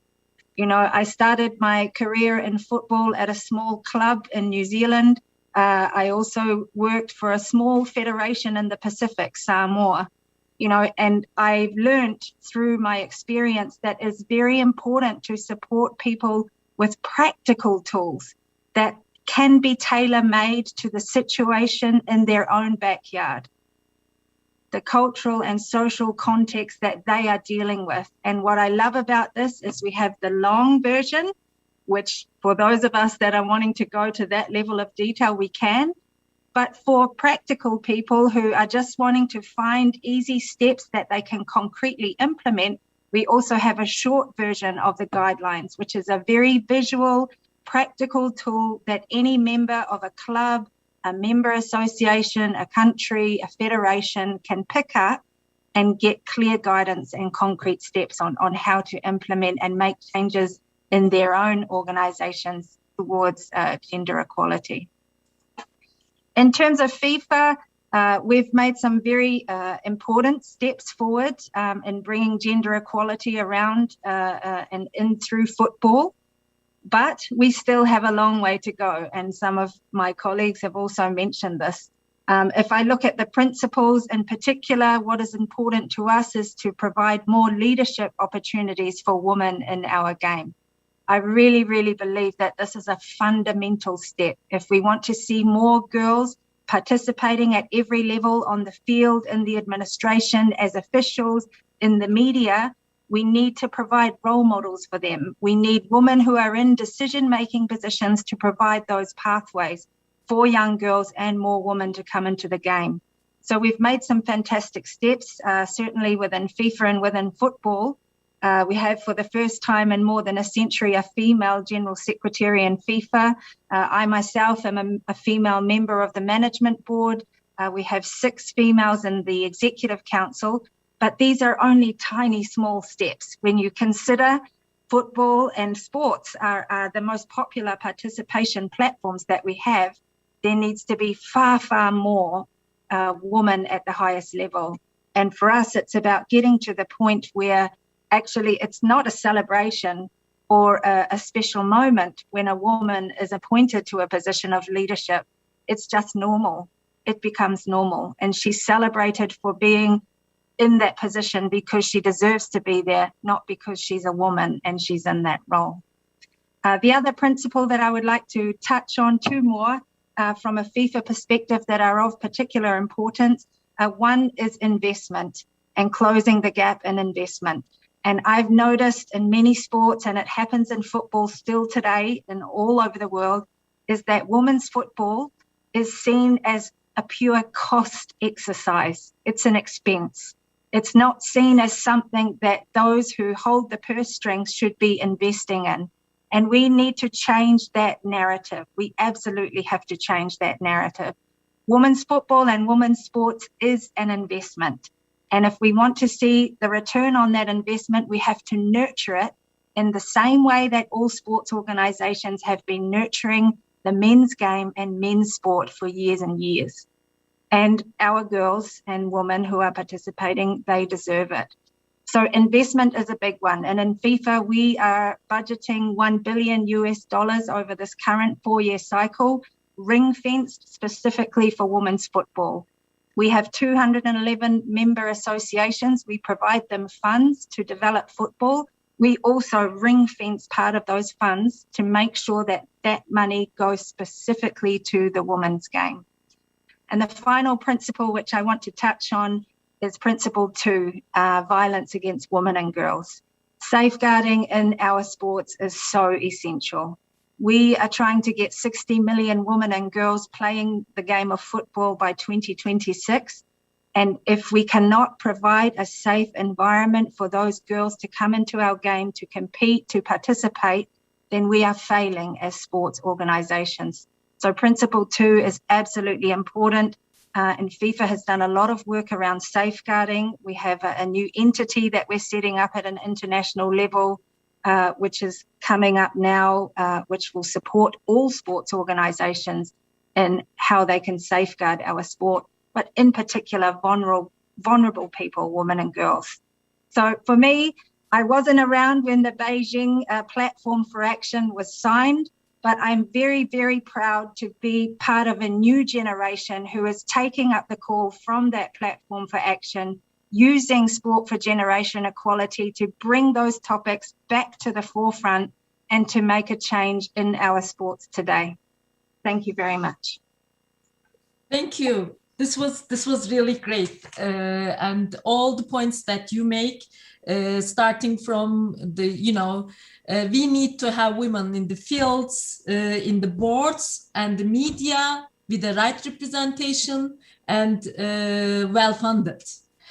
So it is the way that you put it, nurturing men's sport. It sounds really, when you put in this way, the differences between nurturing men's sport and women's sport is really not for this century at all. And it is great to see the new generation's commitment also to Beijing Declaration of Action. And that's actually what, as UN Women, we mean by generation equality. So thank you, Sarai, for being part of this journey with us and also providing your technical assistance. And Sarai mentioned about the long version and the practical short version of the guidelines. This is also these two versions also came up with a very rightful intervention of the advisory group and their advice. Our dear consultants, Canan and Rosa, they prepared a long version, and it is all very comprehensive. As you all see in the chat box, you can reach it from the website. Then at the first advisory group meeting, our advisory group members, such as Sarai, Neşe Hanım, who are coming from the practice, they said that they need a tool that's more practical, that can talk to everyone in the sports ecosystem. So this is how the short version, the practical version came out. And thank you for giving me the opportunity to thank you all, the advisory group members, Canan and Rosa, for this extra work. So now, last but not least, Neşe Hanım, another inspirer, another athlete who is now in the sports administration at a very strategic position in Turkey, at the National Olympic Committee Association and also the International Olympic Committee. And as someone from Turkey, I can confirm that she used to be and is still a very good role model as an athlete. And now she is supporting those who does not have the opportunity to have a space in sports. And Neşe Hanım, now from the IOC perspective, can you share your reflections with us? And also, as the second question, maybe if you want to answer them all together, what are the most relevant principles for you, and how your organization will benefit from them? Over.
commitment and practices. We are committed to carry out all its activities in a constructive cooperation with the stakeholders in Turkish sports. Some of you have similar entities like the ministry, national federations, sport.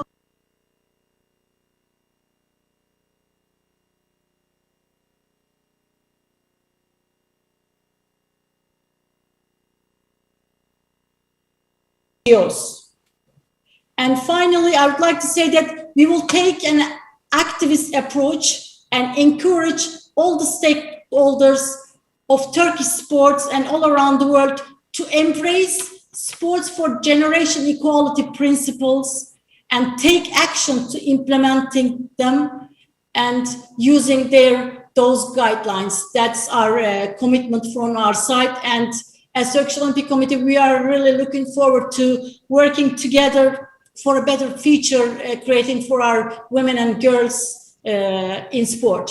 Thank you. Thank you, Neşe Hanım. These are really very good wishes. And as UN Women Turkey, we would like to be part of that solidarity and network for gender equality in sports. And I'm really glad that we already started talking about how we can achieve it based on our experience here with the development of the guidelines.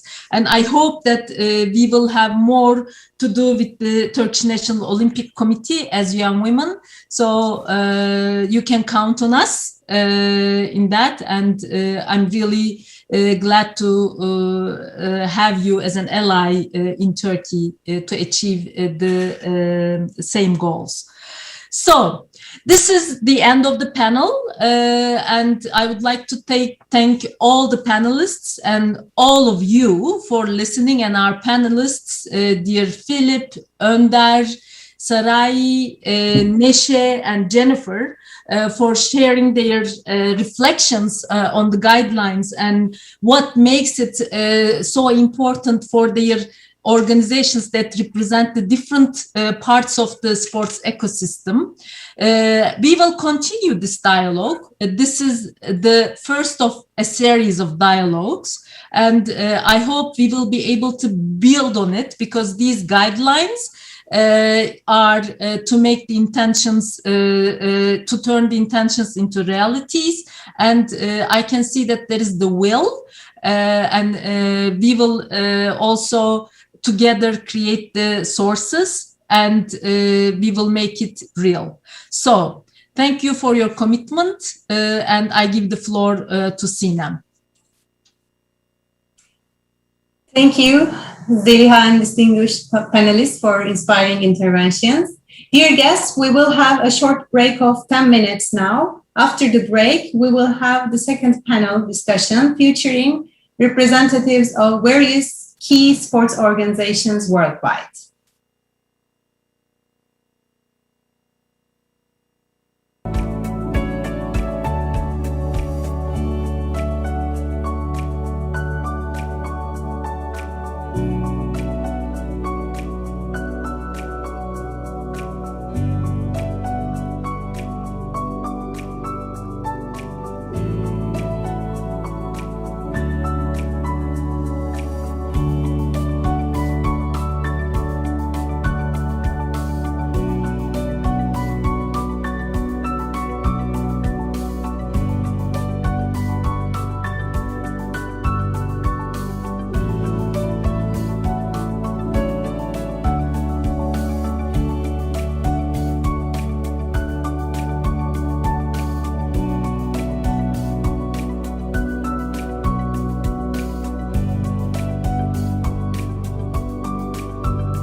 I would like to welcome everyone back and thank you once again for joining us for the launch of this important source. We will proceed with the second panel entitled How Sports for Generation Equality Contribute to Gender Equality, Reflections from Key Actors of Sports Ecosystem, which will highlight how to apply the guidelines for impact. So I would like to invite Nihan Cabbaroğlu, a well-known sport broadcaster in Turkey. She will moderate this panel. Dear Nihan, the floor is yours. Thank you, Sinem. Dear distinguished guests, I would like to welcome you to the second panel, where we will discuss how sports for generation equality contributes to gender equality, reflections from key actors of the sports ecosystem. I will be moderating today's panel. Here in the second panel, we have participants representing different areas of the sports ecosystem. They are organizations that bring together a diverse group of actors, such as academics, researchers, practitioners, decision makers, athletes, and so on. Before giving the floor to the first panelist, let me introduce myself first. I'm a sports broadcaster working in Turkey for almost 10 years. Throughout my career, I have worked in top sports television channels in Turkey, including TRT Sport and Bein Sports. I am now a sports commentator working for Eurosport Turkey. For many years, I have been the only woman sports commentator in Turkey, and I still am the only woman commentator in my organization, Eurosport Turkey. But I am not only a commentator, working in conventional media for so many years and being exposed to so much discrimination as a woman working in sports media, I have decided to build my platforms to speak out about gender inequality in sports, and also to create more inclusive sports content with more freedom. Now, I both work as an independent journalist and media producer in my own company. I have also podcast channels that are focused on women empowerment. I create content and produce for other media organizations too. In sports media, there is an obvious inequality against women, and there is a lack of representation in both the output of the media and also inside the media organizations. I will not give many details about this, as the guidelines detect the problems so well. I will give just one personal example. In the beginning of my career, I was a sports presenter that presented live sports bulletins and presented live sports shows, just like my other women colleagues. However, male colleagues of mine were also doing live play-by-play commentary besides presenting the shows. As a former athlete, I thought that I could be a commentator in track and field events. It was just a thought at first, because at that time I had no example of a woman commentator before. I grew up watching sports, but I couldn't find any female voices while I was watching the sports. So I plucked up my courage and asked the chief presenter if I could try commentating live. And all of the management were shocked by my request, because they didn't know what to do, because they hadn't seen such a kind of thing before. And they discussed with each other and said if I could work and prove myself in this area, then I could do it live. Then I worked hard.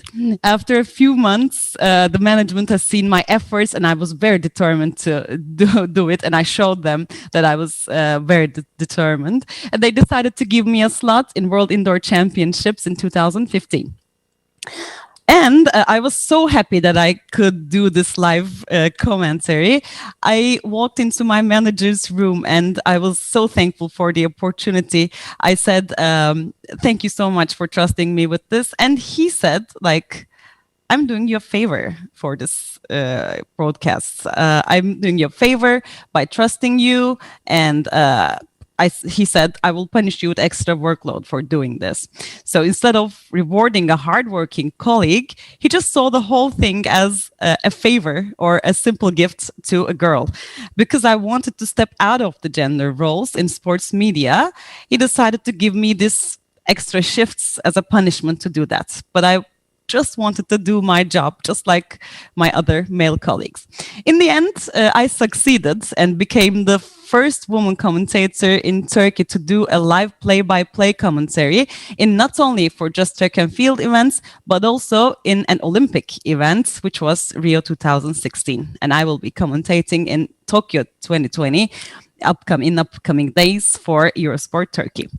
So I know that this story is only a very small example of inequality in all sports environments. So coming back to this panel, I'm sure that these guidelines will improve like many lives, many women's lives that has dreams in sports industry or in sports and athletes, sure. So in this panel, we have representatives from the 7 leading international organizations. We have the International Association of Physical Education and Sport for Girls and Women. We have Women's Sport International. We have International Working Group on Women and Sport, and the Association for International Sport for All, International Council of Sports Science and Physical Education, and the International Paralympic Committee, and also International Olympic Committee. They have been working hard throughout the years to encourage girls and women to participate in the world of physical education, physical activity, and sport. These organizations are all active players with a long trajectory in the field, and we are so pleased that they have agreed to be a part of this great initiative to continue supporting gender equality in the world of sports. So I would like to welcome our first panelist, Dr. Carol Ollesby, the past president and current executive board member of Women Sports International, WSI. So Dr. Ollesby, we're very glad to have you here today. So could you please start with explaining your organization, what it does to contribute to gender equality in sports? Thank you, Nihan, and thanks for sharing your story too. That was very interesting. I want to begin by thanking and offering congratulations to the organizers of this event and the document itself. HeForShe, UN Women Turkey, UN Women and Generation Equality, Professor Koçe from the Turkish Association of Sport and Physical Education for Women, the Fenerbahçe Sport Club, the honored guests from panel 1, and my esteemed colleagues with me on panel 2. I'm going to begin by describing Women's Sport International. Several people already have mentioned this great metaphor that's found in the preface of the guidelines document itself, talking about sport as an ecosystem. If we look at sport as a gigantic system in operation, ancient, modern, global in scope, innumerable stakeholders, I see Women's Sport International as a small but impactful research and development unit, which many large systems, such as what we're talking about, have. So we do R&D. That would be our members identify problems or challenges, vulnerabilities in the sports system, and then try to develop evidence that leads to positive change. I could think of 3 quick examples that the positive change that I think we've contributed to since our founding in 1995. One is called the athlete triad.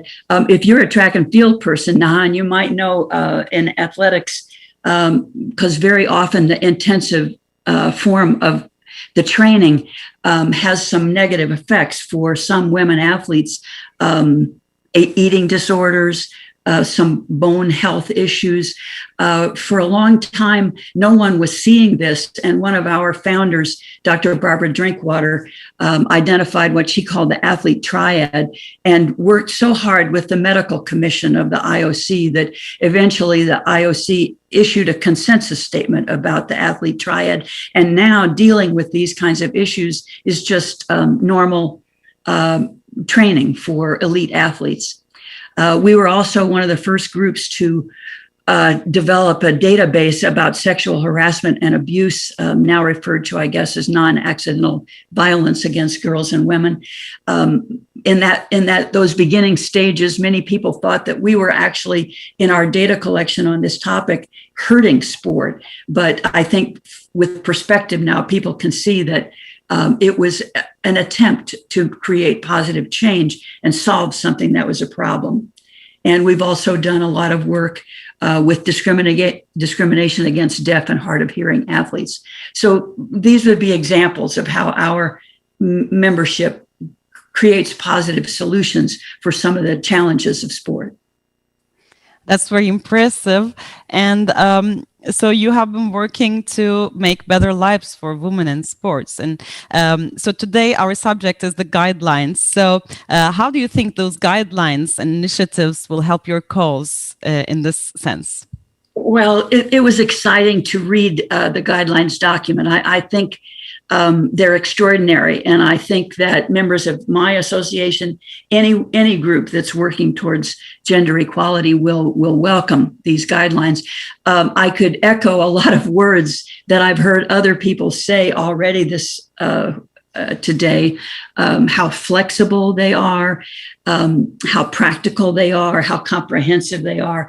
I think these are words that people will apply to the guidelines in general from the very beginning. The way that our organization will benefit in terms of what we're trying to do, I think I would mention first and foremost the monitoring and assessment processes, the public reporting that the guidelines call for. We're of the belief now that we have the policies that would grant women equality, but we need to monitor and assess so that this becomes a reality rather than an aspiration. I think also I would say the principle about addressing violence and ending violence against women is going to be of remarkable importance. The way that the guidelines give tools to organizations that are striving for gender equality will give us a rationale to conduct more valuable research and also give a pathway for how our research can feed back into positivity for the sport ecosystem.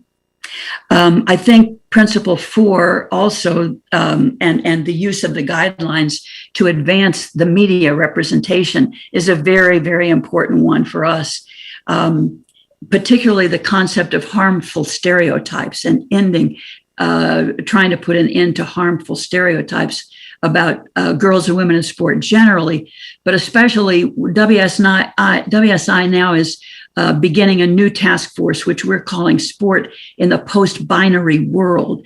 And our special case in this instance is that of the transgender athlete or other athletes with differences in sexual development. The harmful stereotypes that are circulating have contributed to a lot of violence against members of this community. And so we want to focus on that as something in the way ahead. So I think I'll finish my comments by just saying again that I think that these guidelines will be very, very helpful and that they're going to be welcomed by any organization that has gender equality as a goal. Thank you so much, Dr. Olusby. You mentioned a very important sentence. I think it was like the guidelines made the aspirations become reality because there is now a guideline, a clear roadmap for all organizations to take some steps and turn all of these aspirations thoughts into action. Thank you for your speech. And now I would like to welcome the second panelist here, who is also a co-writer of this guidelines, Professor Rosa Lopez D'Amico. She is the president of International Association of Physical Education and Sport for Girls and Women. Welcome, Professor Domiko, and thank you for all of your hard work to make these guidelines come to life. And since this morning, we have been listening to how the guidelines will help many people, to many organizations, to create more equal environments and make all of the sports people's lives better. So I would like to start with a thank you first, and then could you give us your reflections on this guidelines and your organization? Thank you very much. It is indeed a great pleasure to be here, to be part of this panel, and it is a fantastic occasion in this launch of the guidelines. And I first of all thank you to all the speakers, to all the advisory group, and particularly I want to say thank you to UN Women Turkey, to all the staff, and my dear Janan as well, because it has been a great experience to go through all this. And of course, my recognition for having sport, physical activity, and physical education in the sport line. Thank you very much for that. Now, I have to speak first about the association. So I will speak introducing, because I have two roles, but in here represented the International Association of Physical Education and Sport for Girls and Women, HeForShe. It is an organization that was founded in 1949, just 1 year after the United Nations signed the Human Rights Declaration, which is indeed very important. And since then, HeForShe has gathered practitioners and researchers to work and empower women, girls, for physical education, physical activity, and sport. HeForShe celebrates a Congress every 4 years, and even in complex times, such as in this year. I have to say that since 2013, we started regional Congress, and our first regional Congress was in Turkey 2014, with the recent association that was being created, that was the Turkish Association for Sport and Physical Activity for Women. And besides that, we also support several women's organizations. I will mention just two examples, JAPU from Japan and HeForShe from Korea, both that were created in 1954, inspired by HeForShe. As ICSPE member, we have also supported in documents related with physical education, physical activity and sport, and particularly in the 2015 approved International Charter for Physical Education, Physical Activity and Sport. Besides being supported with other women's organizations for the celebration of MINEPS, particularly in MINEPS 5 and 6.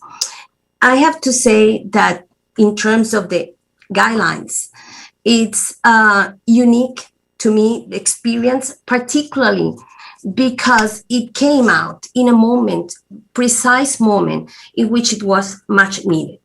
This initiative will help our cause and commitment to gender equality. It is a practical tool for many organizations at all levels, very useful and ready to be applied.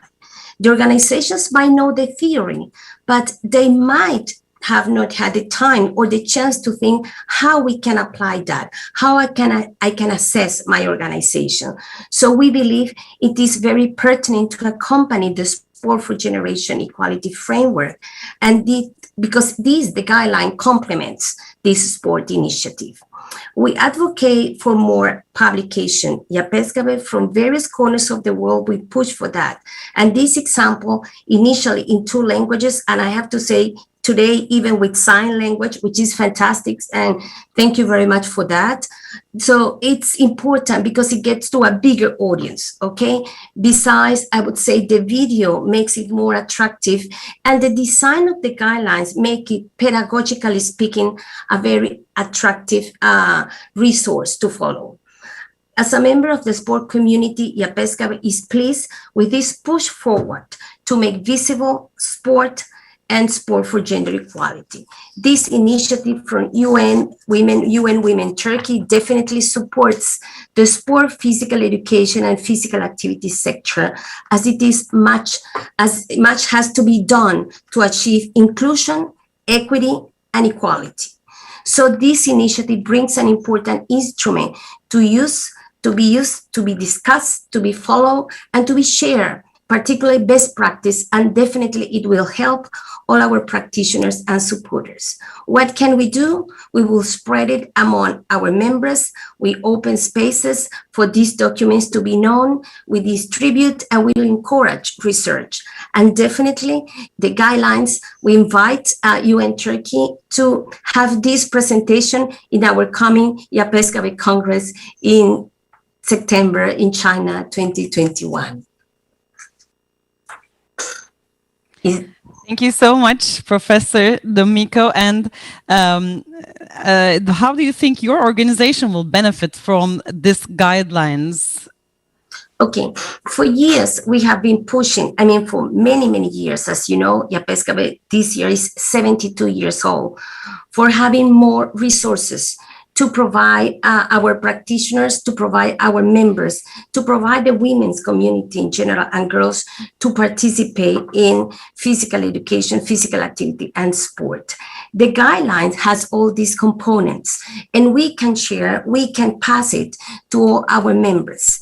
Besides that, the guideline has one element which is so important, that is self-assessment form. So with that, our organizations and our members can do that. But I also very excited because it is an instrument that can help our academics, our practitioners to do the follow-up and to do research. As Philip mentioned earlier, it's important to have data.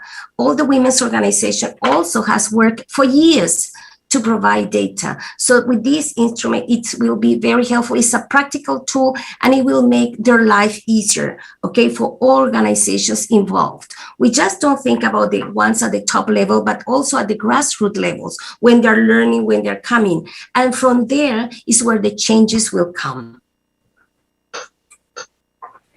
Thank you so much, Professor D'Amico. It's like, as you said, I hope that these guidelines will, when they are applied to the most sports organizations, as you said, the grassroots is very important, and change will come afterwards. Positive change will come afterwards. Thank you so much for your contribution.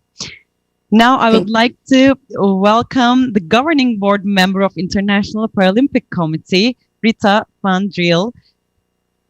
Welcome to this panel. We're very pleased to see you here. And we all know about International Paralympic Committee, of course. And could you give us some more information about how the International Paralympic Committee contributes to gender equality?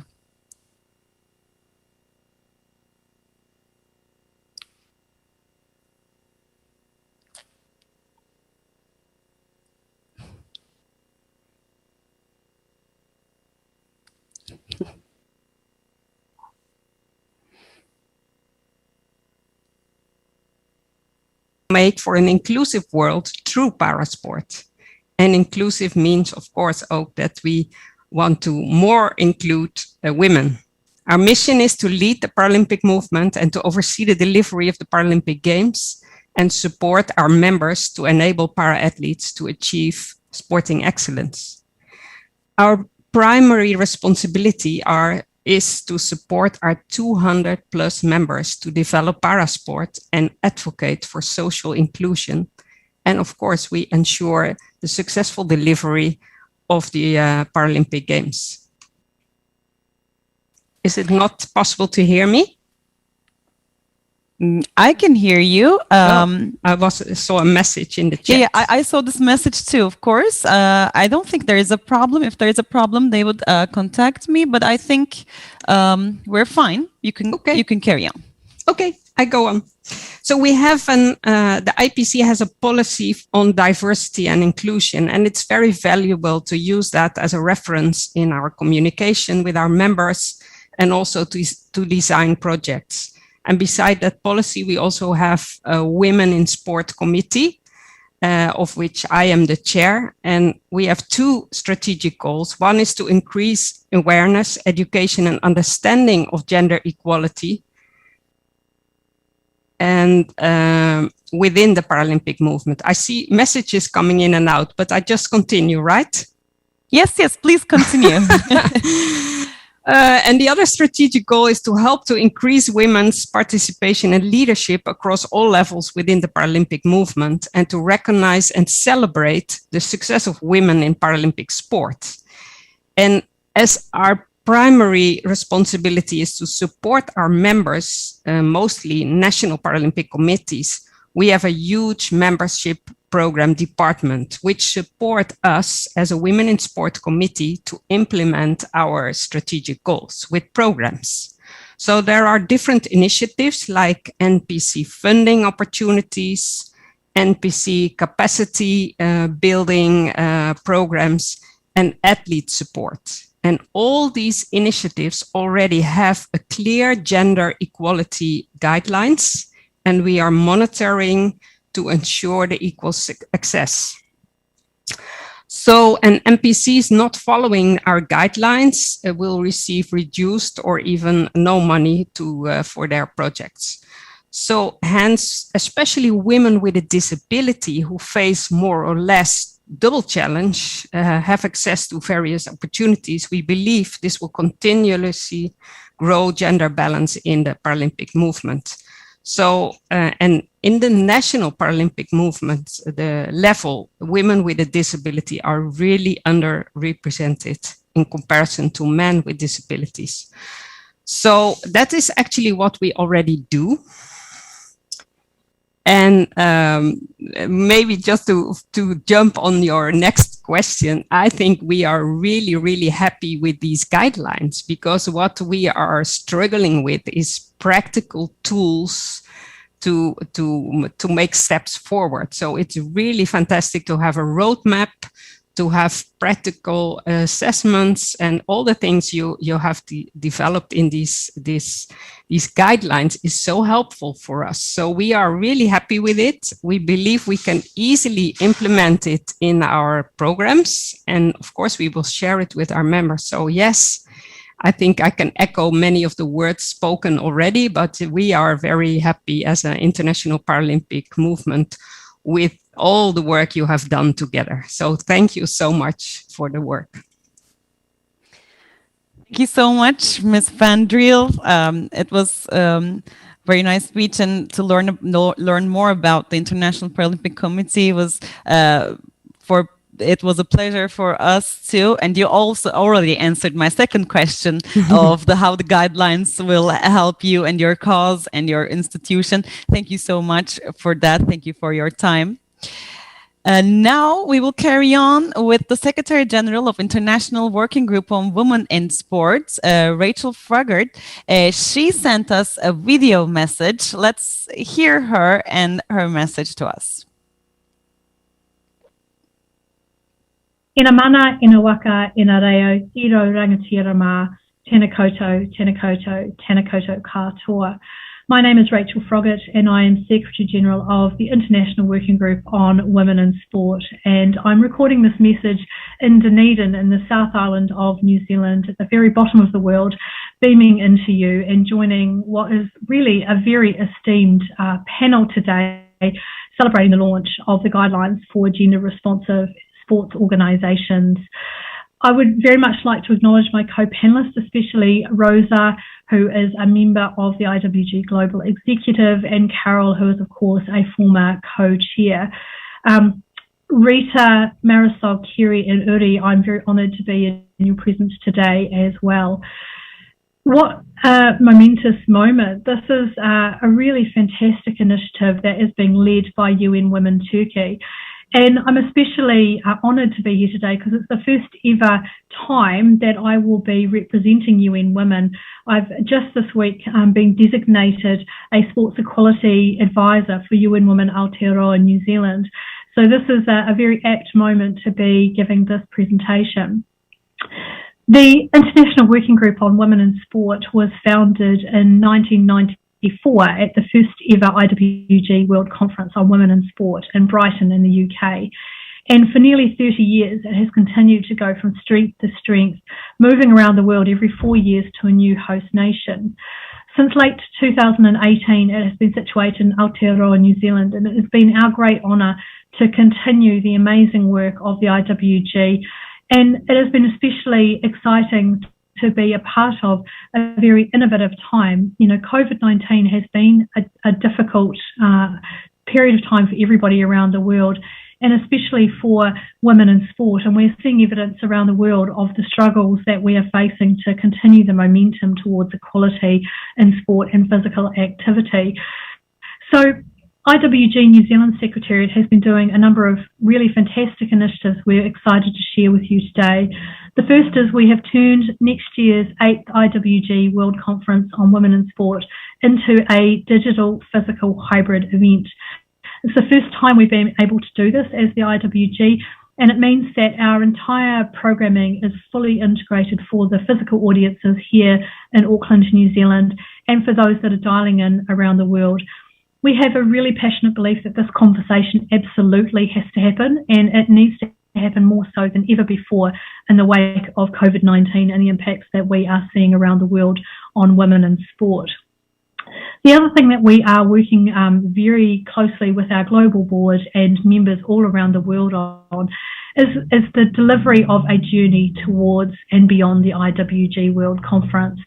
We know that there are organisations all over the IWG network, member organisations, signatories to the Brighton Declaration on Women in Sport, who are doing amazing work. And so we're currently working to create a platform, a digital platform, which will launch in September.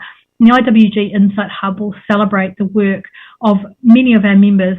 It will be about sharing case studies, news, toolkits, and of course being able to network and connect with each other around the world.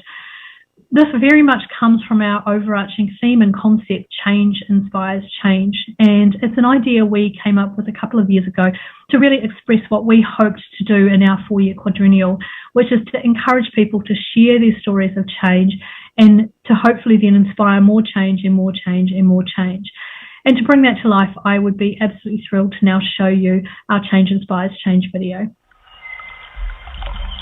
Small changes can become great accomplishments. Joining from many sources, they flow together to create something mighty. Change inspires change, each with its own story to tell. Stories shaped by people and people shaped by stories. By changing the way we look at things, the things we look at change. Creating champions who don't live by what's engraved in their trophies, but by what's woven into the lives of others. Mamua ka kite amuri, mamuri ka ora amua. The International Working Group on Women in Sport has driven positive change for women and girls for more than 25 years.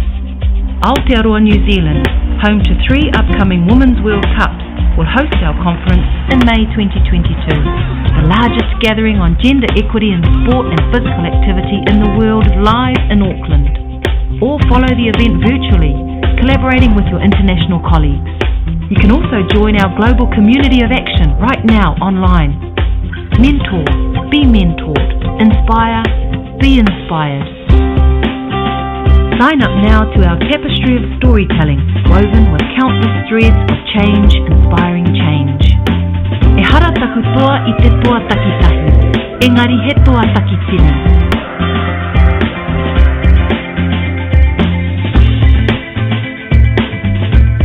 Add your chapter to this story right now at iwgwomeninsport.org.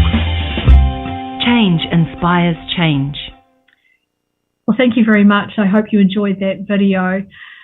The second part of what UN Women Turkey asked me to talk about today was to touch on the guidelines for gender responsive sports organisations.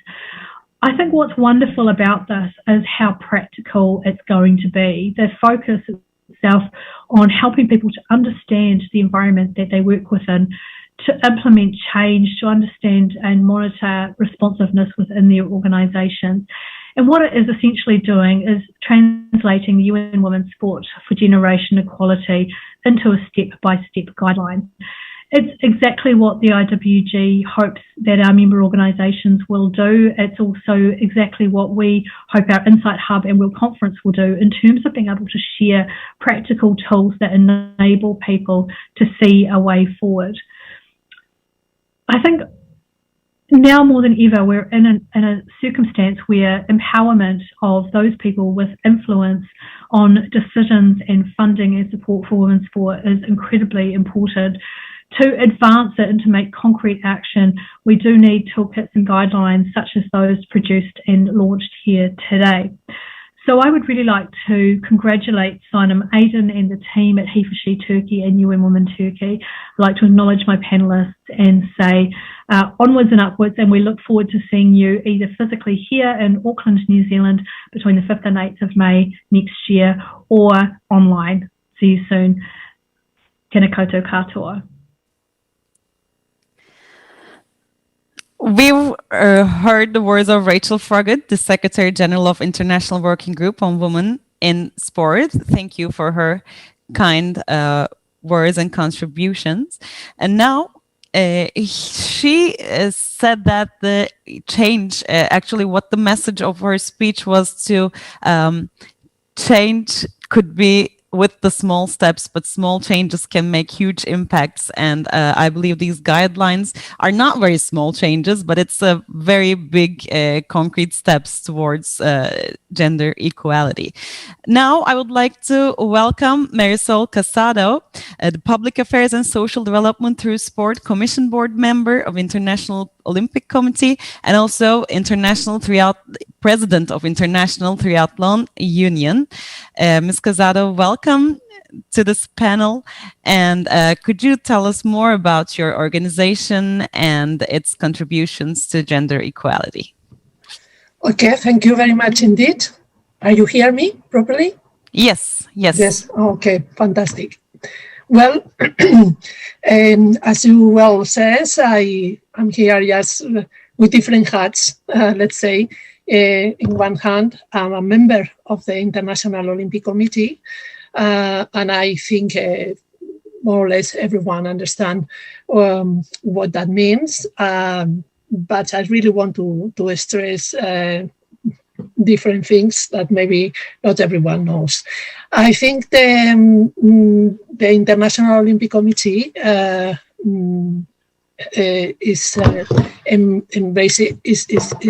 has three very important pillars. One of the pillars is the Olympic Committee itself. The second pillar, or the first, the order is not so important, but it is the National Olympic Committees, as Nese already represent here, and I think it was very, very well explained. And the third one, and this is what I feel I'm related to, is the international federations. Then this is regarding the gender equality. I think when we are talking about the International Olympic Committee, we are talking about really a huge part of the sport world, because we are talking about the international federations, we are talking about the National Olympic Committees. I think this is a concept that is really very important to understand. And going briefly through the international federations, I have to say that the international federations, as you know, in program we have 28 for summer, and I think 7 more for winter. In this regard, regarding the leadership positions in this is one of the lowest numbers that we have, which means that we have to work a lot.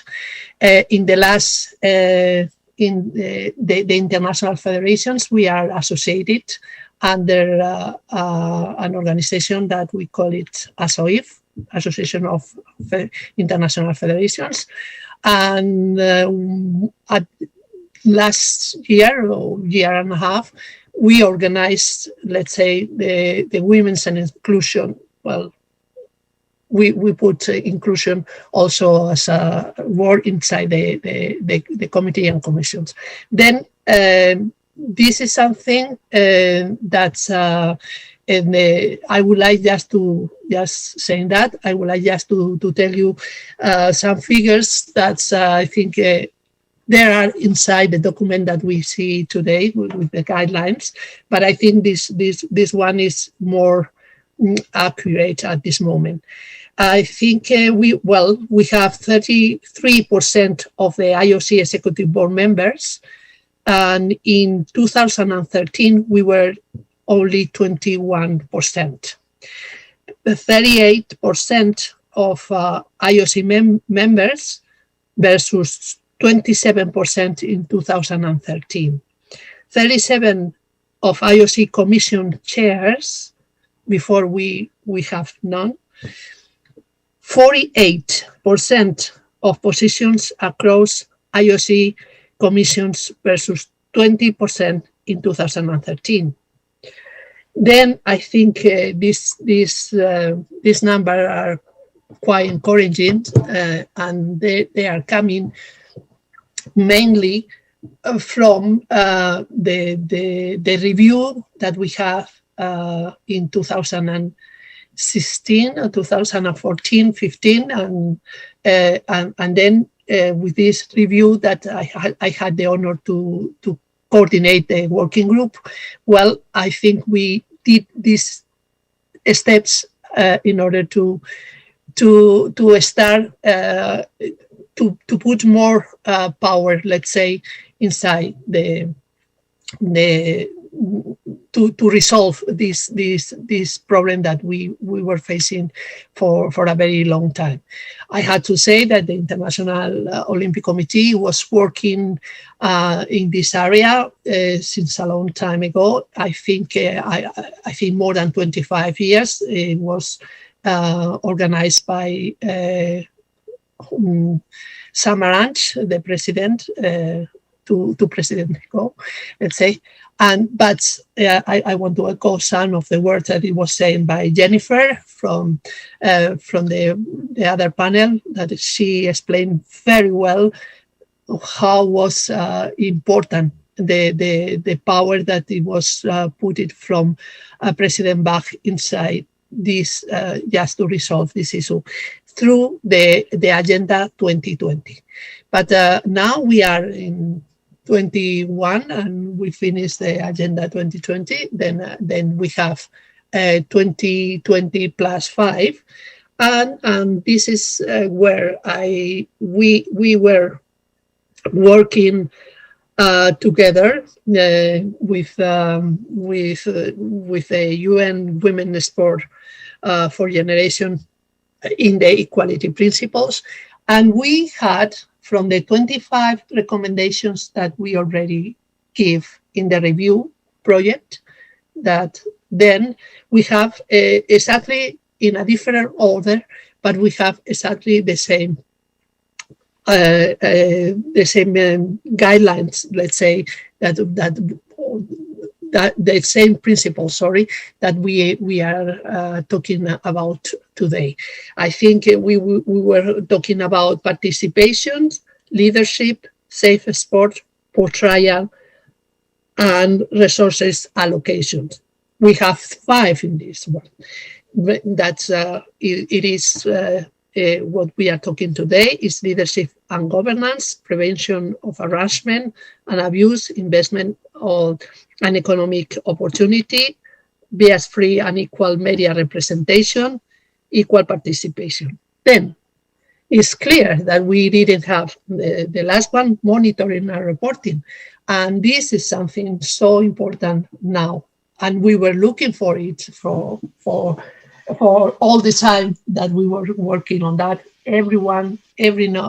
That we need to have this data all the time, and we have to monitoring the success or the failure, but the success for sure that we are achieving in order to be able to manage properly the situation.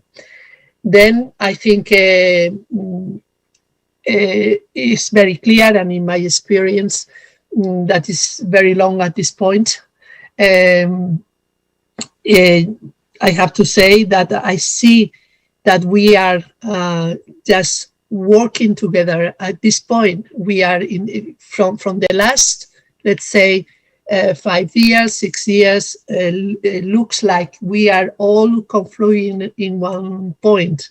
And I think what you present today is fantastic, because we can see that at the end of the day, we are all working in the same direction. And I think this is so crucial at this point in order to be able to advance.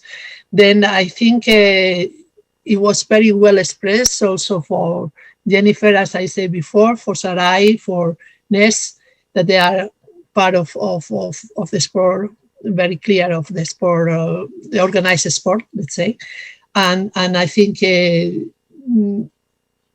what we have to have in mind is that together we will be stronger. Thank you so much, Ms. Casado.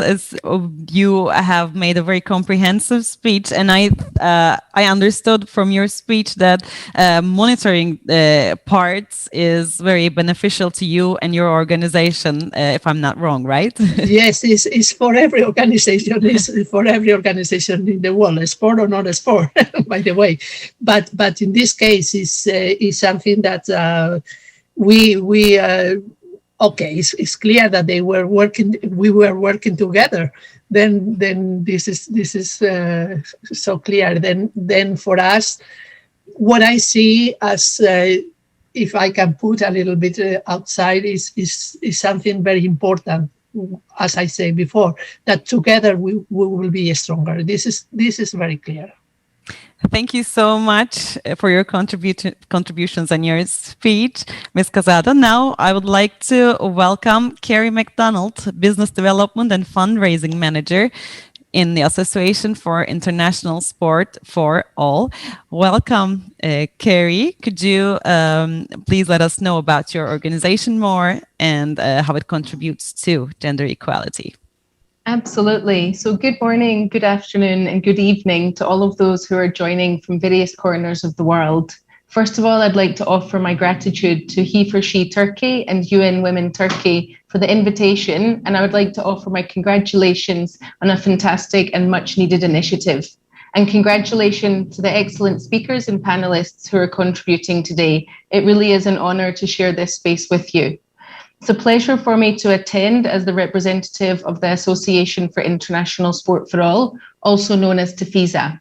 For anyone that is not aware of us or has not heard of us, we're the leading international sport for all organization with a vision of a better world through sport for all and a mission to lead the global sport for all movement.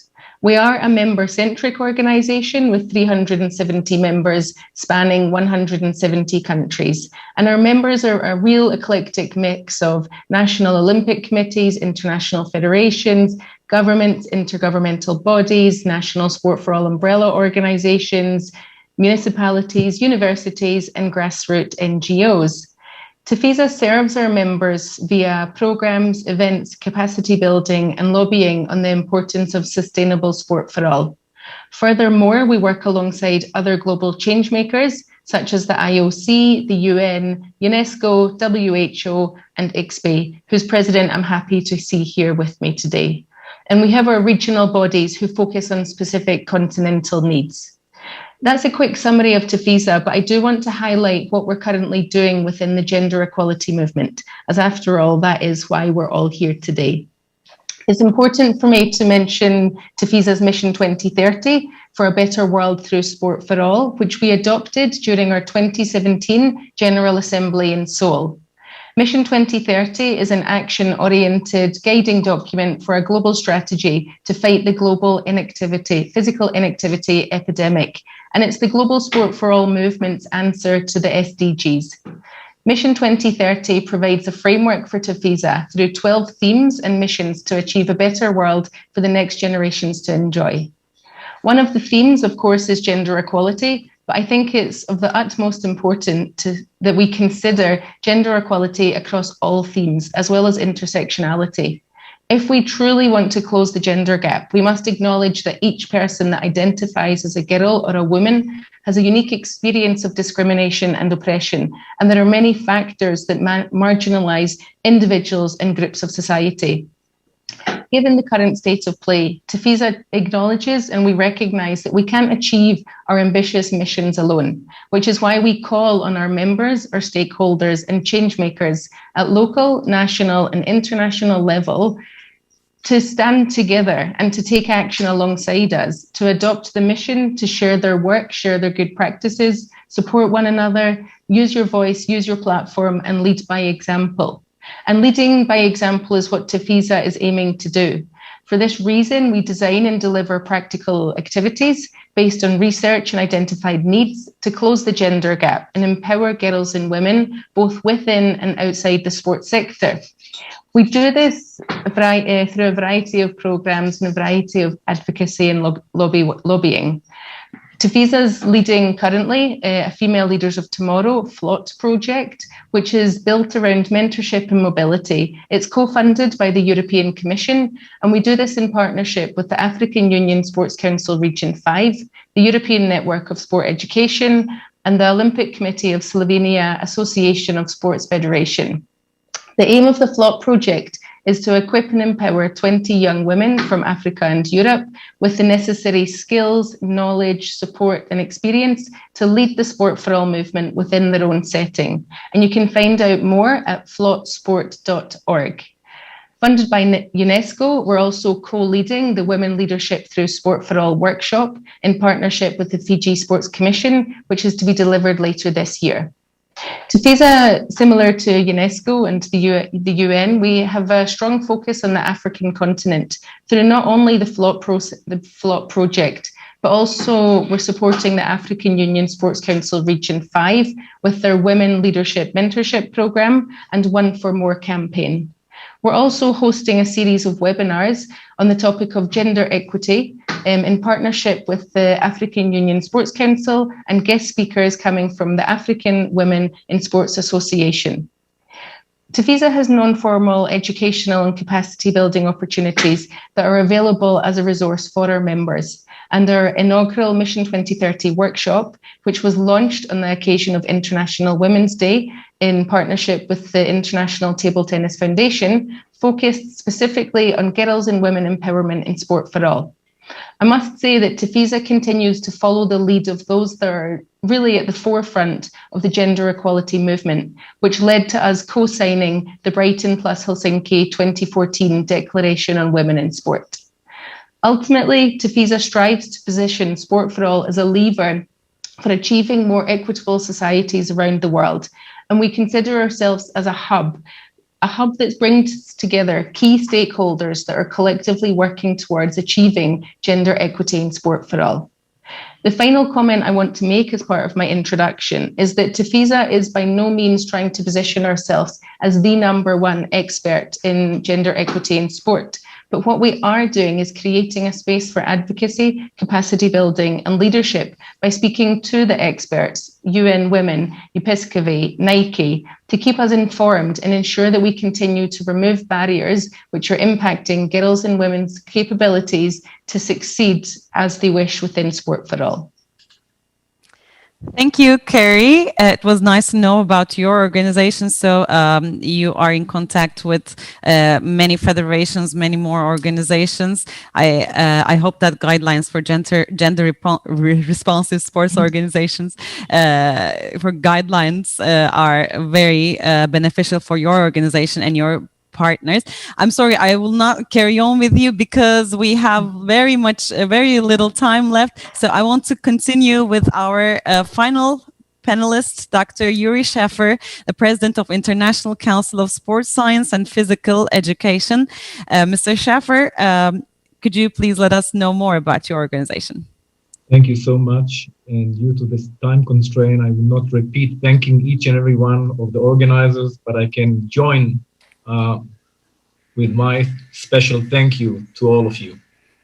ICSPE is the International Council of Sports Science and Physical Education, and actually the members are scientific organization, education and sport organization, and governmental authorities. Altogether, we have about 170 members representing actually all regions and the 5 continents globally. We are working very closely with UNESCO, with the World Health Organization, IOC, IPC, and many stakeholders and partners within our organization. ICSPE is one of the early signatories of the Brighton Declaration of 1994, and for many years had a gender development plan and has revised it in 2020. We now have revised gender equity policy. The major challenge facing ICSPE is to translate strategic intent into measurable and replicable business process standards. Designing and institutionalizing processes and standards can be the mechanism to realize strategic intent and progress. ICSPE as a signatory of the declaration through the stages of change management.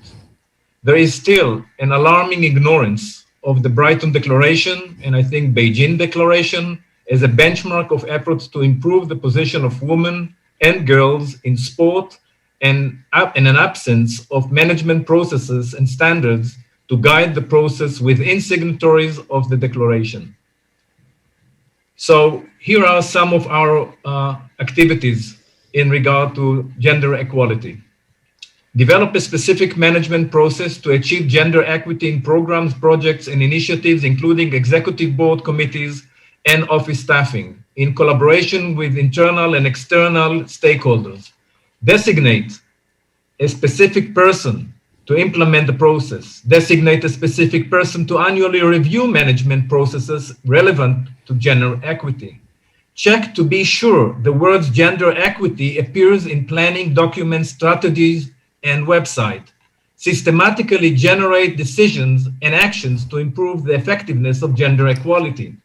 Provide resources for implementation process of gender equity. Plan how to monitor management process performance and records to support gender equity. Determine that the executive committee applies management process for gender equity. Develop a document that describes how gender equity should be implemented and reviewed annually and devise clear benchmarks for process effectiveness that are included in the document. Develop a plan to include research on gender equity within the biannual working program of ICSPE. Add a section in the staff handbook and new executive board member manual, formally familiarize people with the role and value of gender equity within ICSPE, provide awareness and training to board and or staff on how to manage the implementation of gender equity. Place records on the effectiveness of gender mainstreaming programs, projects, and initiatives so that they are accessible to the public. IPASCAWE and WSI, active members of ICSPE and represented in the executive board by Beatriz Ferreira from Brazil and on the development committee, Junko Tahara from Japan. Publication, Women in Sport in Asia, to be published in 2021 by Routledge in the ICSPE Perspective series. I would like to take this opportunity to thank Rosa once again for her leadership in this regard. What we observe, it does not seem to be easy to increase the number of women in leadership positions. What we also observe, not only in sport, in some Western industrial countries, the number of women willing to take leadership positions is going down. Once again, unfortunately, we need to analyze the reasons for this. An interesting area for research, among other, could there be a lack of motivation because the structures women are invited to join are representing a male culture and are still dominated by men? How are we going to change this? What could sport do to overcome this with regard to participation on all performance levels and leadership positions? What structures, processes, and programs would support a socialization through which has a positive effect on the participation levels? And how do we respond to the demand for self-definition and self-determination of women in and through sports?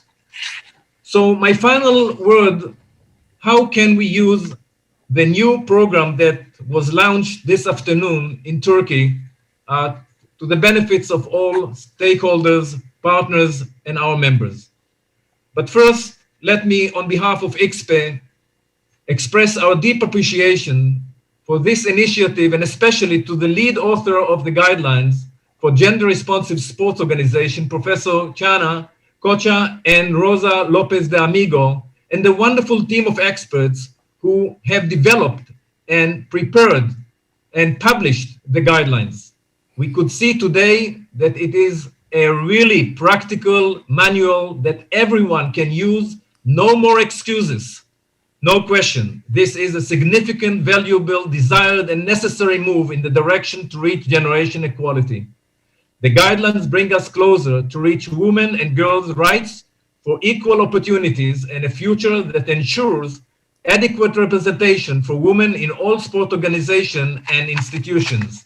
The role of the sport club Fenerbahce and HeForShe and UN Women Turkey is so much appreciated, and the support of Torpas in developing the financial support, in developing and adopting the guidelines is by no means extremely important, and is perhaps for the first time not only a practical plan, but also a plan that can be monitored and evaluated by all concerned.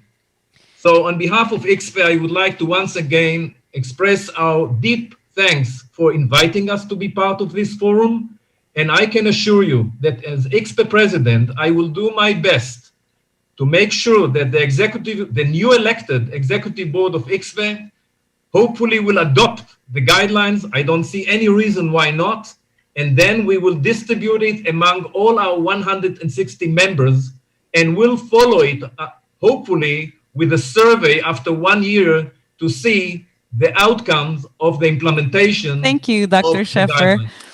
Thank you so much for your speech. You mentioned about how these guidelines will help your organization, how it's necessary, and you introduced us about your organization and what you do.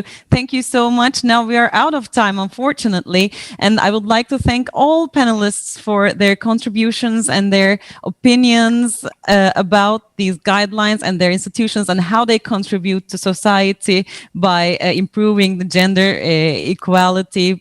Thank you so much to all panelists, and I now give the floor to Ms. Sinem Aydın and close this panel. Thank you so much.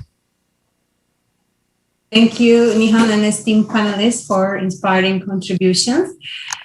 Dear guests, the accomplished athletes of the sports world have messages for you. Let's all end an ear.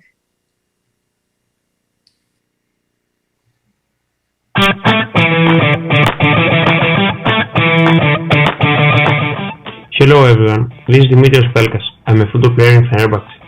Participation in sports is a fundamental human right. Unfortunately, there are still inequalities in sports and in society against girls and women. I believe in gender equality, and I also believe that sports organizations have an important role in opening the playing field for women and girls to achieve fair and equal play. HeForShe Turkey has developed the guidelines for gender-responsive sports organizations. I am proud of being a member of the sports club which enabled development of these guidelines. I imagine a world where girls and boys can practice sports freely and equally. Thank you.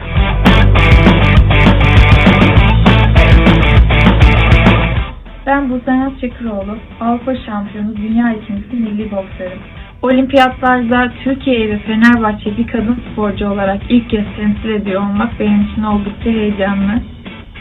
Erkek spor olarak adlandırılan bu sporda ne yazık ki belli bir kesimde bu sporda başarılı olamayacağımla ilgili birçok söylenti ve düşünceyle karşılaştım. Ama yaptığım başarılarla bunun tam tersi olduğunu ispatladığımı düşünüyorum. Karşılaştığım zorluklarda dik durma ve tabii ki de başarılı olmamın en büyük nedenlerinden biri benim gibi güçlü olmayı ondan öğrendiğim annem. Spor sayesinde hayata bakış açım değişti ve daha güçlü, daha emin adımlarla hayatıma yön vermeye başladım. Umarım da bu şekilde devam eder. Spor bireyin fiziksel ve zihinsel olarak gelişiminde büyük ölçüde katkı sağlar. Özellikle kız çocuklarının gelişiminde özgüvenli olmalarında da büyük rol sahibidir. Kadın ve erkek eşitliğine inanıyor, HeForShe'yi desteklemeye devam ediyorum.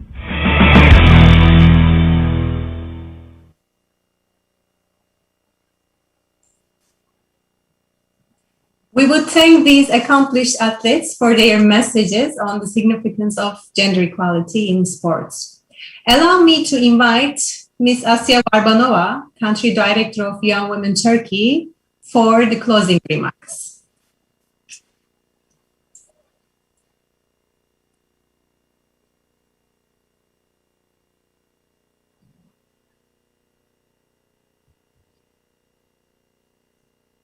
Amazing to hear from all of our distinguished speakers, panelists, participants. I think we got so much inspiration from all of you, so much information. I think that all of you provided extremely valuable contributions, and all of you made it clear that when we talk about gender equality in sports, we're no longer talking about a marginal issue. We're no longer talking about a secondary issue that only concerns a few people or a few institutions, but we are talking about a really central and key problem that we have that we still need to address in order to reach equality and full participation for both girls and boys and women and men. And what we saw today, I think, is that a movement has been really formed. We are seeing a movement at both international level and at the country level, in which many leaders, many actors of the sport ecosystem are making significant strides to advance gender equality. Some of you have been working in this field for many years, but I think today we have marked an important milestone with the launch of the guidelines. And we are seeing the emergence of a very powerful multi-stakeholder coalition, which is committed to walking the talk, to making ambitious and far-reaching commitments aligned under a shared vision, a common set of principles with concrete action plans to accomplish them. As we heard, the next major milestone in this journey will be the Generation Equality Forum in Paris at the end of this month, where bold commitments will be announced in line with the Sport for Generation Equality principles. And we invite you all to register and join the forum. You have seen the links shared in the chat to become active members of this powerful coalition.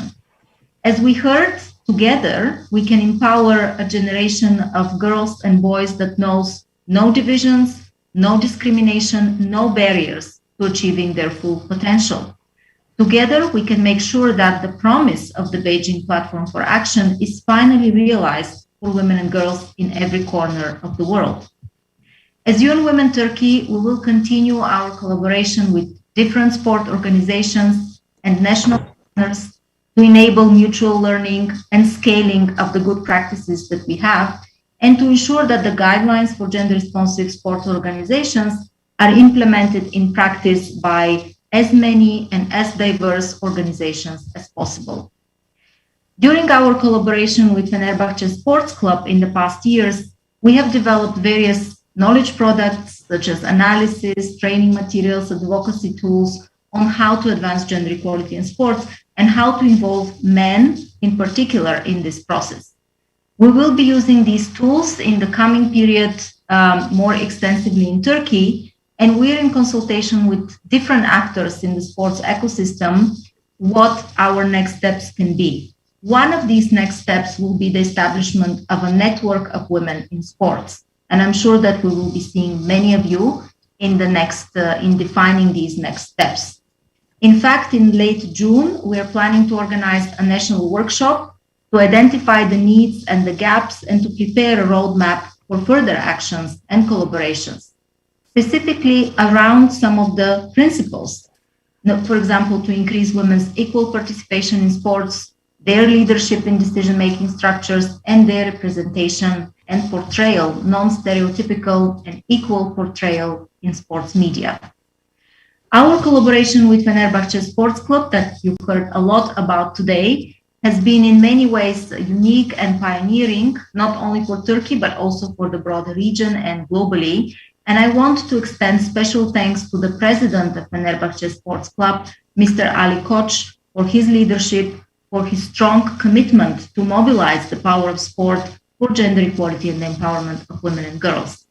As we heard, Fenerbahce became the first sport club in Turkey to sign Sports for Generation Equality, taking their commitment to the next level, and we look forward to learning from them and further partnering with them in Turkey and beyond.